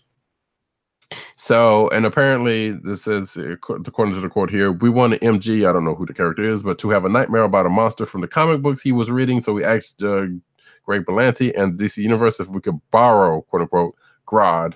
Plex tweeted, they were very generous. The first TVDU DCU crossover. Interesting. So, yeah. All right. Well, I think I know why you were thinking Swamp Thing, because the next story is production begins on Swamp Thing. Yes. The next all original DC Universe series is now underway. Hey? He'll make your heart sing. He'll make everything not quite groovy. All right. Moving right along. Punisher star John Bernthal teases season 2 with cryptic tweet. So, and we see the tweet here. It says TikTok, and underneath the picture of the Punisher and some other dude, all bloodied up. So it sounds like he might be, hyping up season 2. We don't know if that's actually the case. Mm-hmm. Or maybe he's saying, TikTok, where's my season 2? Oh, right. Just, come on, release it already. It's already done. Right. So we'll see. All right. Next up, Army Hammer. This is what I have to say whenever I hear or see anything about Army Hammer. No, what a name, right? Right. So what kills me is that supposedly this guy is, like trying his best to be, an action star, and you would think he would try to endear himself to the genre fans. But no. He apparently said something along the lines of let's see. Oh, he was touched by all of the celebrities posting pictures of themselves with Stan Lee. And there's no better way to commemorate an absolute legend than putting up a picture of yourself. Yeah, so not exactly the most sensitive tweet out there from this guy. Yeah, he also later says, like, if Stan impacted your life, i.e. all of our lives with his work, post his work that touches you the most. Posting a selfie makes his death about you and how cool you felt taking a picture of him. Okay, here's how I feel about this. He is not entirely wrong by if I use another case, he is not entirely wrong, but at the same time, he fucked up because he made this about himself. Mm. And as a matter of fact, even down in this article that says that, it was like, congrats, because I think it was, who was it? Oh, Jeffrey Dean Morgan from Walking Dead and Supernatural said, looks like you found a way to use others' way of mourning and their memories to draw some attention to yourself. Mm-hmm. You sound like a real asshat, which I thought was really funny. And again, true, because he did. But the reason why I said he's not entirely wrong is because I get what he's trying to say. It still doesn't make any sense, because if the only thing you have on you is a picture of you and Stan Lee, then that's your commemoration. Like, look, you got yes. It seemed like a way. It might seem like a way that you're using this. Like, hey, I got this picture of Stan Lee, but no, I'm sure no one meant it that way. Right, that's the thing. Right. Now, and the reason why I feel like he's kind of sort of right is because I have seen, like, for instance, when Craig Mack died, Easy Mo B, I think it was Easy Mo B, went to Instagram and basically put out a video of him making the beat for Flavor in Your Ear. Mm-hmm. In that respect, he didn't make it about, because I think he said something like, "This is the beat that made Craig famous," or something like that. Something like, I don't remember what it was, so I might be wrong about what it exactly said. Regardless, that was more about Easy Mo B than it was about Craig Mack. Mm-hmm. So that is an instance I can see where he would be right in this one, but no, he came out his face wrong, kind of. Like, yeah, I get what he's trying to say. It's like, yeah, okay, an issue of Spider-Man or something like that. But no, if these people got issues of, people got, pictures of them with Stan Lee, and who knows if that the picture them might have been, he might have said, Stanley might have said something to do either before or after that picture been saying that endeared them or something. It might not have been something that Stan wrote or anything, right? So him coming out of his face and saying, it's like, oh, you just wanted to show a selfie of you and Stan. Like, I kind of get it, but at the same time, he was totally wrong. Yep. So, paying respect to Stan Lee. Exactly. Chadwick Boseman sends Stan Lee to the other side with a round of drumming, which, Chadwick still, I'm not saying earning, but he's building up that Black Panther, cred. Actually, there was an article, I've seen an article about that. It was like, yeah, he actually deserved to be Black Panther or some stuff he's done. So anyway, he was on Twitter, and you can see his Twitter here. It says, "I know how much you love Joan. The only way we should send you home is to celebrate." And of course, he tags the rest and lean. What a life. Would miss you on the docks. Mm-hmm. Miss you backstage. Wakanda forever. And just, yeah. What I was gonna say, just in addition to that, as a quick aside, it makes you remember that Boseman was lucky enough to be cast in this character for a few, like a few movies back. Mm-hmm. So he had more time with Stan, right, than you think, and that's and he's fortunate, you know, and he can talk at length about that. Like he can actually talk like, you know, maybe not he doesn't go back as far as maybe like Downey Jr. Or Chris Evans, yeah. Exactly, but he's not like a brand new, you know, he already had Civil War under his belt, you know, before Black Panther, and then he had Avengers. So if you think about it, he's already had, you know, a decent number of films as Black Panther. So he actually goes back further, and he actually had a chance to interact with Stan before Stan really deteriorated to that point. Right. So that's, you know, it's nice to, you know, it's a nice reminder. So, and that is not all of the Stan Lee news, but that'll be later on in the news. All right. So next up, Chloe Bennett shares what Quake is going to look like in the now renewed Agents of S.H.I.E.L.D. Season 6. So, and if you're watching the video, which you should sometimes, because hey, it's fairly comic authentic. Well, wait, did she have purple highlighters in the? No, I said fairly. Right. I'm talking about costume. I'm not talking about. Yeah, they've been slowly getting to that for from what I remember the last couple of seasons. Right. So. It's slow, yeah, it's definitely they're definitely doing they're slow rolling this one. So. But regardless, hey, you know, hey. Yeah, the whole purple highlights thing. I don't know. She always had dark hair. She never had any highlights. So. Right. So, just what it is. But hey, good on them. Next up, a Spider-Gwen film is leading the charge for Sony's animated Spider-Verse plans. So this is coming off of the not yet released Enter the Spider-Verse, which now that I'm talking about, I forgot there was a book on that came out this week. And I didn't read it, and I don't think none of us did. Regardless, so there's going to be another animated movie. Maybe this is where, yeah, I was about to say, maybe this is where Sony should stay. This is their pocket.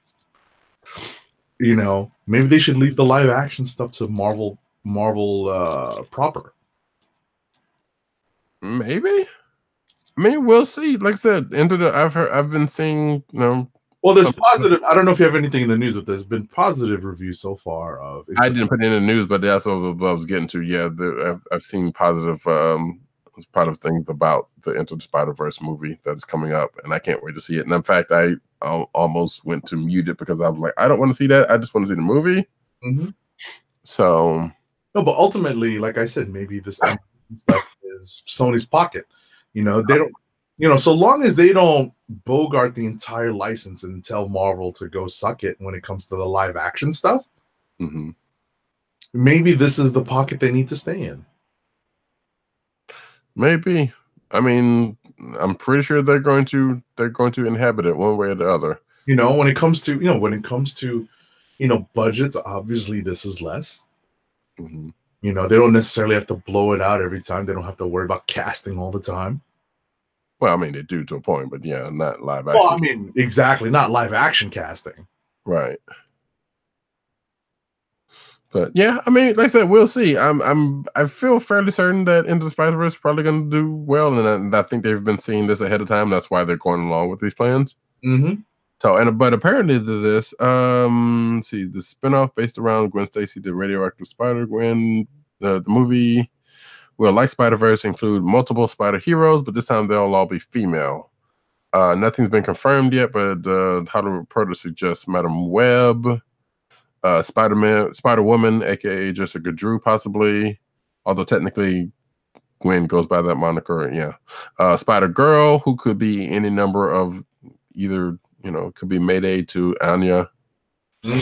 And Cindy Moon, aka Silk, who is rumored to be getting her own film as potential allies for Gwen. So, like I said, if they keep it in the animated realm, it lessens their risk and it gives them a lot of leeway in terms of storytelling possibilities. Yeah, I mean, we'll see how that works out. Like I said, I'm pretty sure they definitely have plans to milk it. Well, yeah, but like I said, they don't necessarily have to play hardball with the live action. Because they do have another revenue stream, so that's pretty cool. Yeah. Well, again, leave it to us. Leave it to us to think of it in that, in that regard, right? I mean, but it's a sad state of affairs. It's kind of a way to think about it. All right. Next up, I think it's my turn. Disney's turning the original Star Wars movies into animated shorts for children. See, now this is the dark side of animation. But oh god. I mean, I as a Star Wars, I shouldn't even say that. I hate this because as a quarter, but you know, I don't have a problem with this as much. Like, yeah, you can safely say that the Disney is milking the Star Wars license for all it's worth, which that's a fair assessment. You know, making something a little more kid friendly, and arguably the original trilogy is kind of still. I mean, I don't know. It's been with the other shorts they've been doing all right with that stuff. So I don't know. I'm not too terribly opposed to this. But like I said, we have to see what this actually turns out to be. Because if it's anything like those Forces of Destiny, the ones that came out, I'm pretty sure they'll come out pretty decently. The only thing I was gonna add is that I haven't been around young kids watching the original trilogy in a while, so I can't tell if any of it really looks dated to them. It probably does. And anything that, you know, kind of freshens up the look but doesn't stray too far from the story, probably a good thing. Right. Which I would hope, yeah, they would not take too many liberties, or if any at all, changing the story, because that would be terrible. Because they've already made all those changes to the live action, to the the Lucas edits, right. Which I hope they bring back. Yeah, and I still hate those. Regardless, we'll see. I don't know if there's any word, and then they talking about the special editions in this article. Actually, I don't know when this might be sometime next year before we see this, though. Oh wait, no. The first 6 shorts will launch on November the 30th, which is tomorrow, on a website and YouTube channel called Star Wars Kids. So hey, if you're watching this, if you're listening to this after the time, you can go check them out. See if your kids or you, if you're a Star Wars fan, might want to check this out. So next up, sad news. SpongeBob SquarePants creator Steven Hillenburg has died of ALS. Sadly, I did not know he was sick. Yeah, neither did I. So apparently this news comes from Nickelodeon's Twitter page that says, "We are sad to share the news of the passing of Steven Hillenburg, the creator of SpongeBob SquarePants. Today we are observing a moment of silence to honor his life and work." And that happened on the 27th, which we are recording a couple days after that. Oh wait, I see something that says Daredevil was canceled. So maybe that'll be some news for next week. Bum, bum, bum. But yeah. Anywho, yeah, we'll say that last week. Next up, let's see. Kingsman, the Golden Circle sequel, is reportedly still in the works and will star Taron Egerton and Colin Firth. So we had previously reported that the next Kingsman movie would not be a sequel to Golden Circle, and would not have Taron Egerton in the role of Eggsy. But now, confusing when we first saw that, because they made it sound like it was the next movie, meaning the sequel, and not whatever that prequel ends up being. Right, and now there is word that there's actually going to be a proper sequel to Kingsman: The Golden Circle, and I have to say, these movies aren't terrible. No, they're not. Entertaining. And I caught up with these 2 movies on cable recently. They both happened to be showing. You know, one was on HBO. The recent one's on HBO, and the older one was on one of the other, you know, networks. And an HBO channel or an HBO own channel, but yeah, right. Sure. You happen to catch them in various segments, and I discovered that they were fairly entertaining. So yeah, they're actually in enjoyable films, you know, for what they are. So yeah, nothing to be taken all that seriously. Right, they're good popcorn movies, basically. And we knew in the past, we've talked about it in the past, that, you know, they were going to do more Kingsman movies, and I think they were even talking about doing a show. Mm-hmm. We still haven't heard anything about the show, but regardless, so this is not out of turn news that this was a thing. So hey, there you go, more Kingsman. It is what it is. KJ Appa dishes on Archie's exit from Riverdale and his dicey future. So apparently Archie's not on, or will not be on, on Riverdale anymore, which you would think, being, you know, for a show. Well, granted, it's not called Archie, it's called Riverdale, so I guess it's around the town and whatever shenanigans going on there. But you would think the main character of said Archie books. Right. He's not exactly the namesake of the story, but he's sort of the namesake of the entire universe. Right. So apparently, according to this, he and Jughead left town, and I guess the guy who plays Archie was being interviewed about all of that mess. So, wait, Archie's road trip, how prison changed him. Wait, so Archie went to prison? Dude, I don't know. His relationship with Veronica. Yeah, I don't know. I haven't been watching that show. I've heard decent things about it, but I'm like, I don't know. It went places apparently, I guess. You got me. Yeah, I don't know. Moving right along. All right, so we're in comic book news. So we transition over. And our first comic book story is Bat Kid, the young man who was fighting cancer, has officially defeated it and has now been declared cancer-free. He was afflicted with leukemia. Good for him. And Make-A-Wish gave him an experience of being Batman for a day, and that was pretty cool. Yep, even had a documentary about the whole situation about him a couple of years ago, which I'm sure is still around. You can watch. Oh, actually, no, I'm not gonna, because I was about to bring up something else that I forgot to bring up, but it's not comic related, so it's weird. Mm-hmm. More Stan Lee news. Stan Lee co-created one final superhero before his death. Apparently, he and his daughter was working on a hero called, which probably should please our very own PCN_Dirt. Because his daughter JC Lee told TMZ that her and her father's been working on with her right up to the past weekend on Dirt Man. She declined to provide any details about the new hero. She intends to move forward with the character. So let us hope for the ego of our very own PCN_Dirt. It has nothing to do with him. Mm-hmm. Anyway, and also more. I'll go ahead and just do this next couple of, since they are Stan related.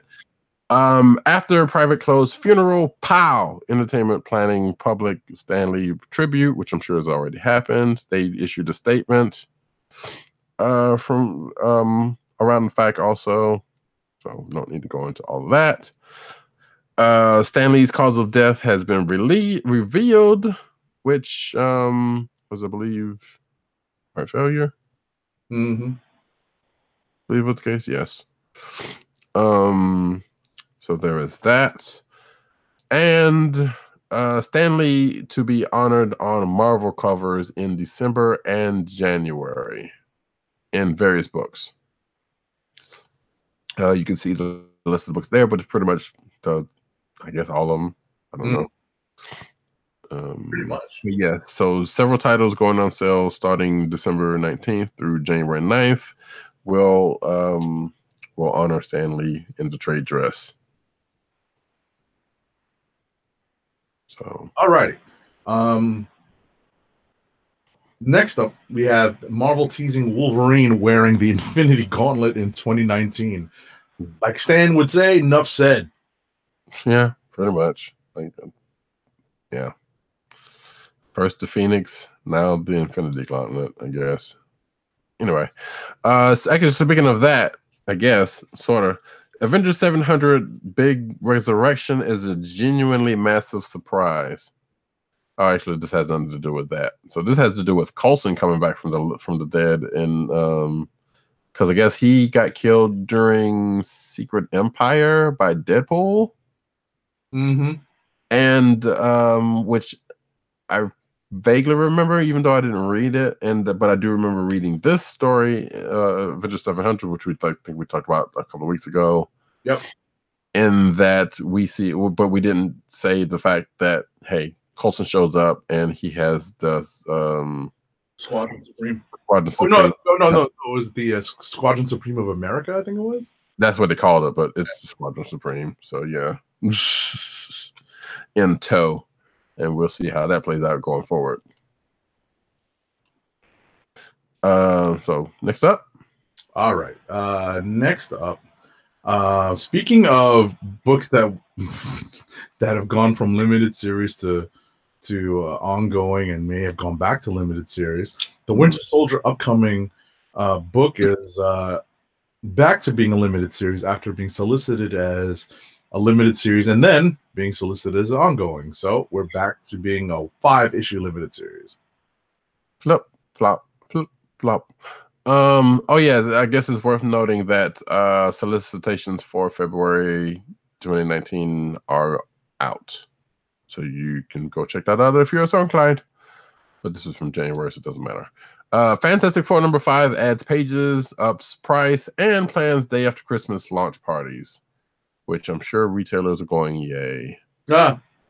So December 26th is Fantastic Four #5 is expanding in price, page count, and as an event. Oh God, it is $7.99, and with it, Dan Slott's writing 60 pages of the now 72-page book. He was previously in line to do 40 pages of the originally 64-page special. There's going to be launch parties. Excuse me, which you know what? That coughing says enough. It's a whole. I was just going to add that if you recall, there were stories about this book being delayed slightly, and it seemed like now we know why. Yep. So I know my shop has done the thing. It was like, you know what? He's that last book, I think it was Uncanny. The week Uncanny came out, and he was like, you know what? He gave a little bit more of a discount than normal. Oh yeah, because of the high price. Yeah. Right, and he's especially for books like this. So I was like, well, listen, Fantastic Four is still looking for, a kind of a footing, in its new relaunch. So, right. Hopefully this will be a good place for people to jump back on if they didn't stick with it right away. Marvel Strikes Down, Star Wars Shadow of Vader, following the firing of writer Chuck Wendig after social media stuff. Yeah. So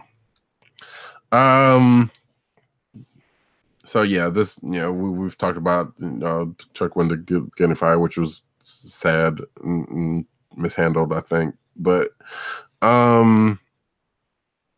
yeah, so he was supposed to be writing this book for Marvel. It's not gonna happen now because he was writing all 5, so it says there. Anyway, that's the thing. But next up, Chip Zdarsky's Jar Jar Binks story cut from Star Wars Age of Republic special. Thanks, good, great, because we didn't need more Jar Jar. No one needs more Jar Jar. I give Zdarsky a lot of leeway. He's told some really good stories. Yes. He was going to tell a Jar Jar story. He was featuring Jar Jar and a Rancor. I think Marvel's saving him from himself. But anyway. And saving us from more Jar Jar. So it's my God. It's good. The publisher gave no reason. It would have been Jar Jar and a Rancor. Mm-hmm. There would have obviously been the threat of Jar Jar being eaten. But obviously, Marvel wouldn't have let that happen unless Zdarsky made it happen. Well, I about to say Disney probably wouldn't let that happen more so than Right. And Zdarsky was hoping to make it happen. Who knows? Maybe we'll never know. We'll never know. But nevertheless, the Age of Republic special is still coming out, just not with that story. Okay. Yes. All right, next up. All right. Marvel's Infinity Warps may be the key to resurrecting the Watcher. So apparently, this could be a way to bring Uatu the Watcher back. That's apparently passed away way back when in 2014. Yes, during a very silly event called wow, I vaguely remember the event now. That's Original good. Sin. Original Sin, yes, because hey, we were doing the show back then. We were doing the show, and we did definitely talk about that show. In fact, I think that was when we talked about that in the new year, that was a disappointment.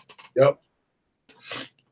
So, did we ever find out what was said to Thor during that mess? Yes.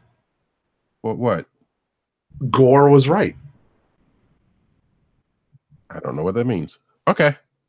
Gore was right. Gore the God Slayer. Gore the God Butcher. Oh.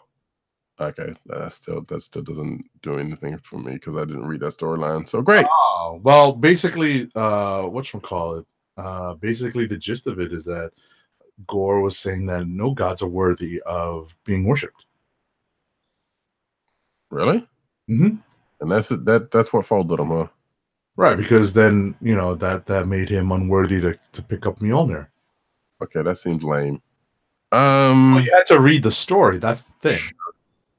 I guess because Gore was basically butchering whatchamacallit. He was the scourge for gods. Gotcha. Right.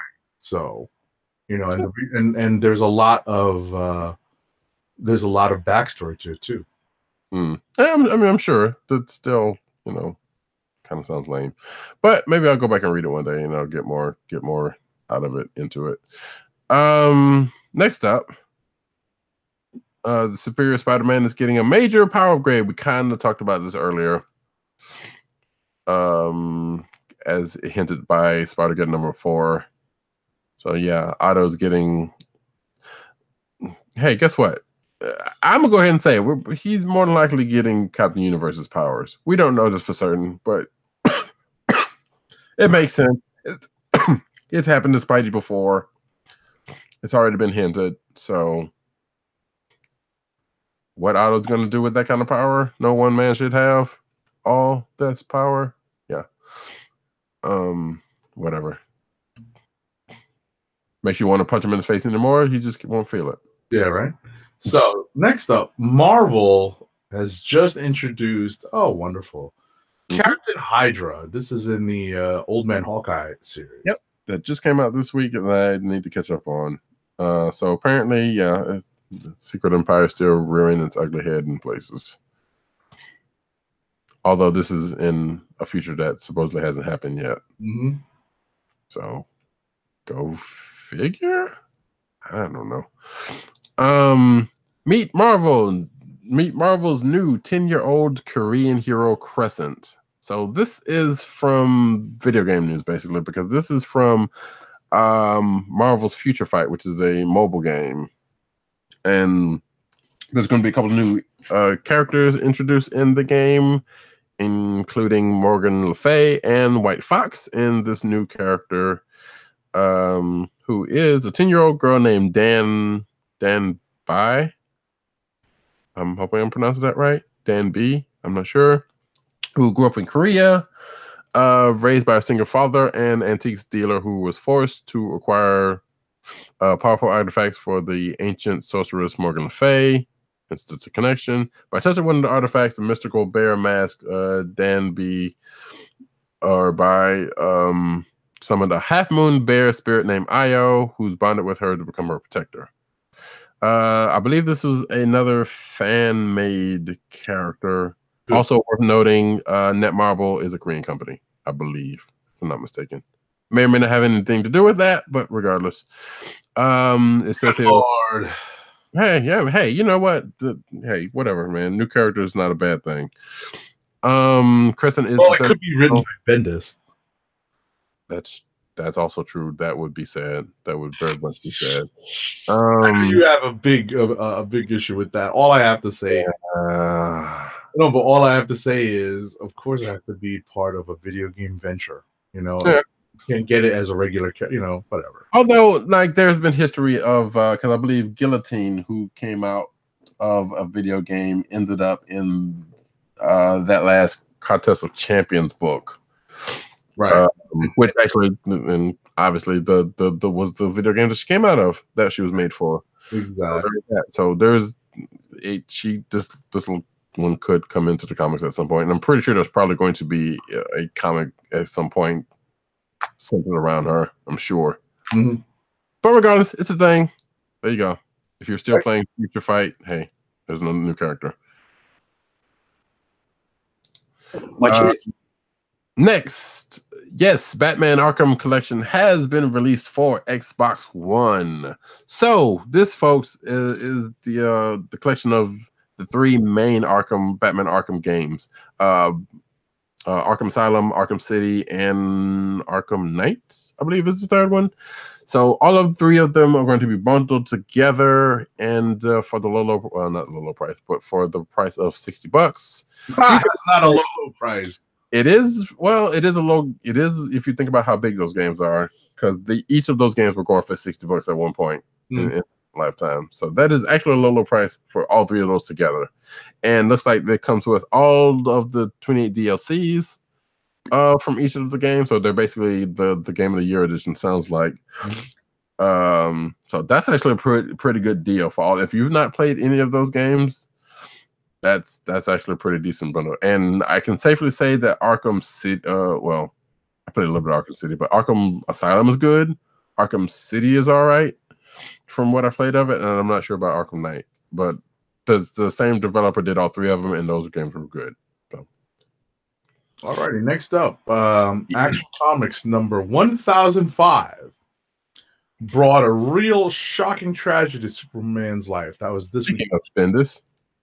Right. Speaking of, so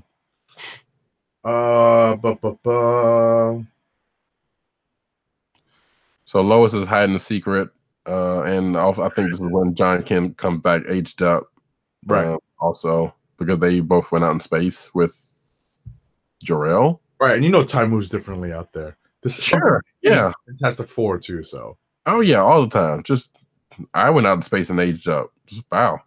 No. But so there's a change in both of the characters, which were influenced by the space trip, and now they're returning to cause tension in Clark's life because you can't have happiness in DC Universe. It's a law. Actually, that's not true. But something about a red cloud. That's about it. Yeah, I don't know if you've read Action Comics from this week. Probably read Kryptonite, maybe, or something. Sure, that sounds about right. That makes it is Superman, right? Oh, yeah. All right, I'll take the next one. Give you a break. Prepare for samurai action in Greg Pak's Ronin Island. So fresh off of Mech Cadet U, Greg Pak is going to do some more creator-owned stuff at Boom Studios. And he's doing a 5-issue limited series. I like Greg Pak. He's a good writer. I have a problem with this. Wow, because he's Korean? No. It's because he's supposed to be doing John Wick already, and he hasn't really done much of that. Did he ever finish Kingsway West? I don't know. Exactly. That's my point. I never read it. I mean, I think I read like the first issue or something. He did 4 issues, and that was it. Was it? And now maybe maybe sales more for Kingsway West didn't want it to go any further. I don't know, but it was like he's doing a lot. And I'm glad he's doing a lot because he's a good writer. But I'm what I was gonna add to that? What's that? He's doing stuff to pay the bills, and he's doing this. So, again, I am absolutely glad he's getting work. That Weapon X or Weapon H book that we just sort of all shy away from. Right. Yeah. I mean, and him doing creator-owned stuff, that is also good for him. So I'm not knocking the fact that he's doing that, but this is actually a 5-issue limited series, so at least we know it's going to get an end. But I'm like, he's doing this other stuff, but he seems to have a lot on flag. I can't talk for the man. He's doing what he's doing. Like, good on him, So it just seems like I'm just glad he's doing his creator own stuff. Oh, absolutely. I am absolutely glad of that. Like I said, I'd get that money, get your thing. And again, he's a great writer, so it's not like I have nothing against that. But like some of his other stuff just hasn't really ended or, taking his time coming out because of all he's doing. I was just thinking, if we're talking authenticity, we would have found someone Japanese to write this book, right? I mean, yeah. There is that. But, but at the end of the day, I don't want to, because I was about to say close enough, and that'd been fucked up if I had said right, that. exactly. Oh my god. So, but no, but yeah, I do agree with you on that front. But apparently, well, ultimately, samurai stories, especially in feudal Japan, you have a lot of source material to draw upon, so you can actually write, some stories. So on that note, so here's what it says about the this description. After a mysterious attack devastates a great swath of 19th century Japan, Korea, and China, survivors from all three lands find refuge on a hidden island and build a new society. Hana, the orphan daughter of Korean farmers, and Kenichi, the son of a great samurai leader, have little in common except for a mutual disdain for the other. But these young warriors will have to work together when an army invades the island with shocking news. The shogun has returned, and the island is expected to pay fealty in exchange for protection from a new threat, a mutated horde that threatens to wipe out humanity. Wow, a mutated horde. Right. So it's safe to say he is drawing from some Korean background with this book and that too. Yeah. What we could initially have thought could have been bad.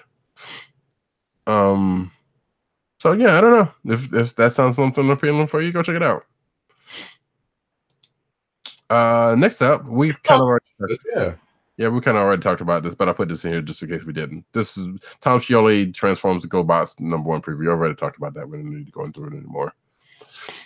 All right. On the business side, Lineforge has promoted Cindy Barwick to Vice President of Marketing and Product Development. So good on her. She spent nearly 2 decades, at DC Comics, director of marketing and established DC Direct. So she's done a lot of stuff. So good on her for the promotion. Controversial suicide bomber comic book canceled, probably for the best. Abrams has canceled the release of writer Jack Gantos's and illustrator Dave McKean's A Suicide Bomber Sits in the Library following outcry about the comic. According to a post from Abrams' book on Tumblr, the publisher has decided to withdraw publication of an adult graphic novel, quote unquote. The post specifies that the decision was made in conjunction with Gatos and McKean as a result of offense felt by many at a time when stereotypes breed division rather than discourse. So apparently, someone or some folks had issue with the fact of the portrayal of Muslim boys in this book. Okay. Probably somewhat stereotypical. According to this, let's see. So yeah, the statements, you just see the statements here. I'm not going to go through all of that, but yes, there was probably a well-deserved outcry for this book, and caused them to cancel it. Okay. Yeah. I'm trying to look up, Dave McKean did, what was that? Arkham Asylum? Was it Arkham Asylum? I could not even tell you. Because it's the name that rings a bell. It's the artist name that rings a bell. And I'm trying to remember what he would be known for. Yeah, he did Arkham Asylum. Okay. By Grant Morrison. That's the only reason why the name even rings a bell for anyone who follows comics. Gotcha. Okay. Oh, and he also did Sandman stuff with Neil Gaiman. So yeah, he did a lot of painting. Okay. Stuff. That's why he's relatively well known. You may not recognize him right away, but the name definitely rang. Yeah, I surely did not. But my artist knowledge is a little slacking. So, but speaking of artists, Common legend Denny O'Neil being honored by Jimmy Carter Professional Library. The Jimmy Carter Professional Library in Atlanta is spotlighting Denny O'Neil's accomplishments in pursuits of causes of peace and justice. He'll be the guest of honor at their Comic Books and Social Justice Weekend running December 7th and 8th. O'Neil wrote stories that were very groundbreaking in comics, including his run on Green Lantern, Green Arrow, which involved drug addiction and the pursuit of racial equality. Yep. And from that becomes a list of the panels that is taking place over the couple of days that he's doing. So I've got a beat up copy of those two books, the ones that you're specifically talking about. The introduction of John Stewart and the heroin issue. Is that the one where Roy? Yeah, he's on the cover. Yeah. That one. Okay, yeah. I feel like I remember definitely seeing allusions to that book, if not reading it properly. Yeah.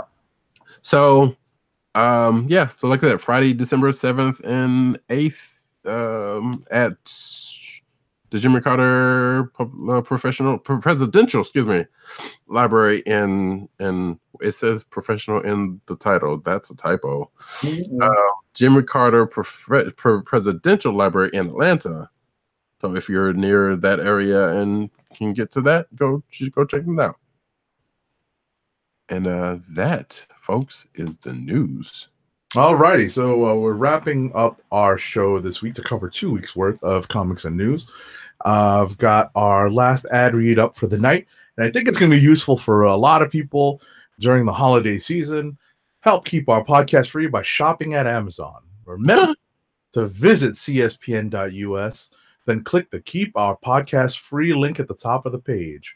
From there, scroll down and click on the Amazon link to shop. Purchase items from Amazon as you normally would, whether it's books, music, electronics, jewelry, apparel, or toys. For every purchase made on Amazon through our link, Amazon sends the CSPN payment that helps us keep the Comic Book Chronicles free for our listeners at no extra cost to you. Amazon.com through CSPN.us. Do it today. I just had one show at the end of the show.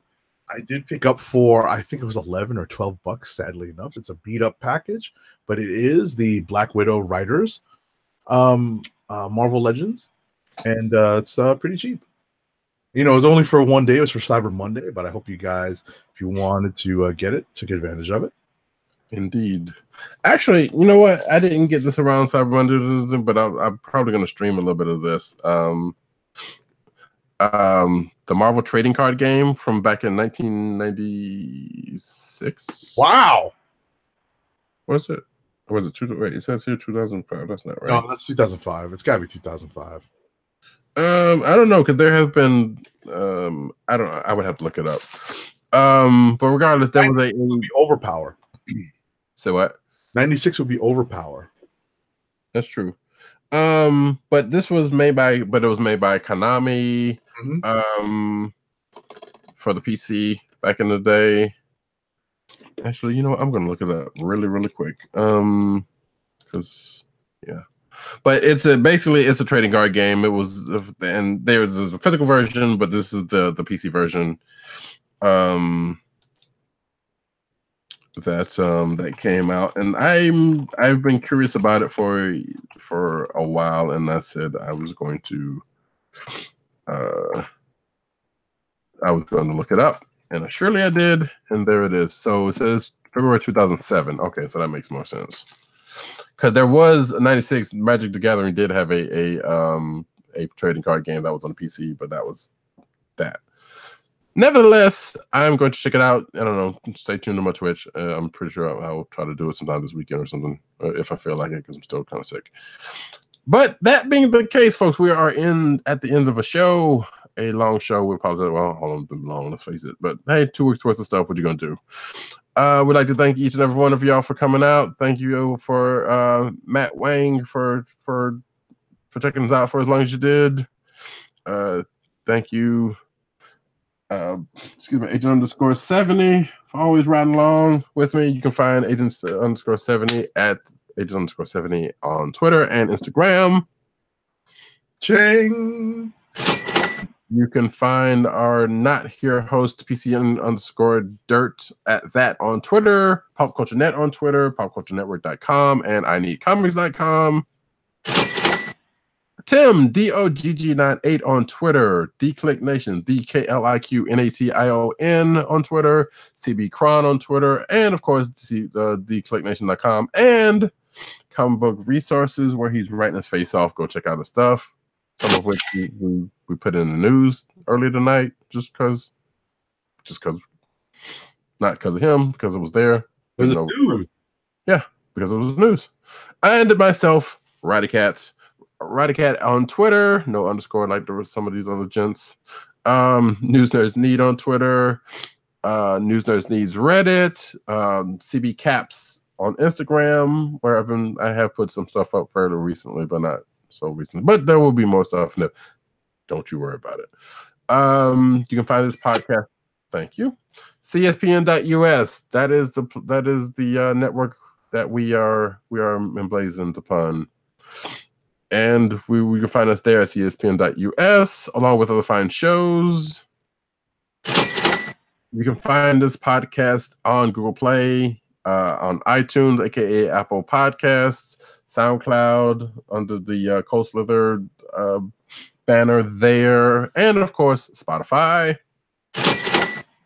And of course, shop.cspn.us, where you can go there and get some swag from this show and other shows on the network. If you like the show, go to CSPN. So like, hey, we like the show. Thank you. And of course, get some marriage. From that. That would really be a nice thankful. Anywho, we will see you guys next week. Pretty sure we don't have any movies coming out then. Right, movie protocol may not be in effect for a little while longer. Not for a while, yeah, because I don't even think even when Into the Spider-Verse comes out, it's a Thursday. Yeah, so regardless, we'll keep stay tuned to our Twitters and the show, and we will let you know. All right, especially with the holidays coming up, we'll see how that schedule plays out. Absolutely. And with that, folks, this is the KLIQ Nation's Comic Book Chronicles, and we are out. Peace. One. Would you believe it's Dr. Doom? What's on your evil mind? Hold your insulting tongue and mark my words well. How about this rumor that you are really hired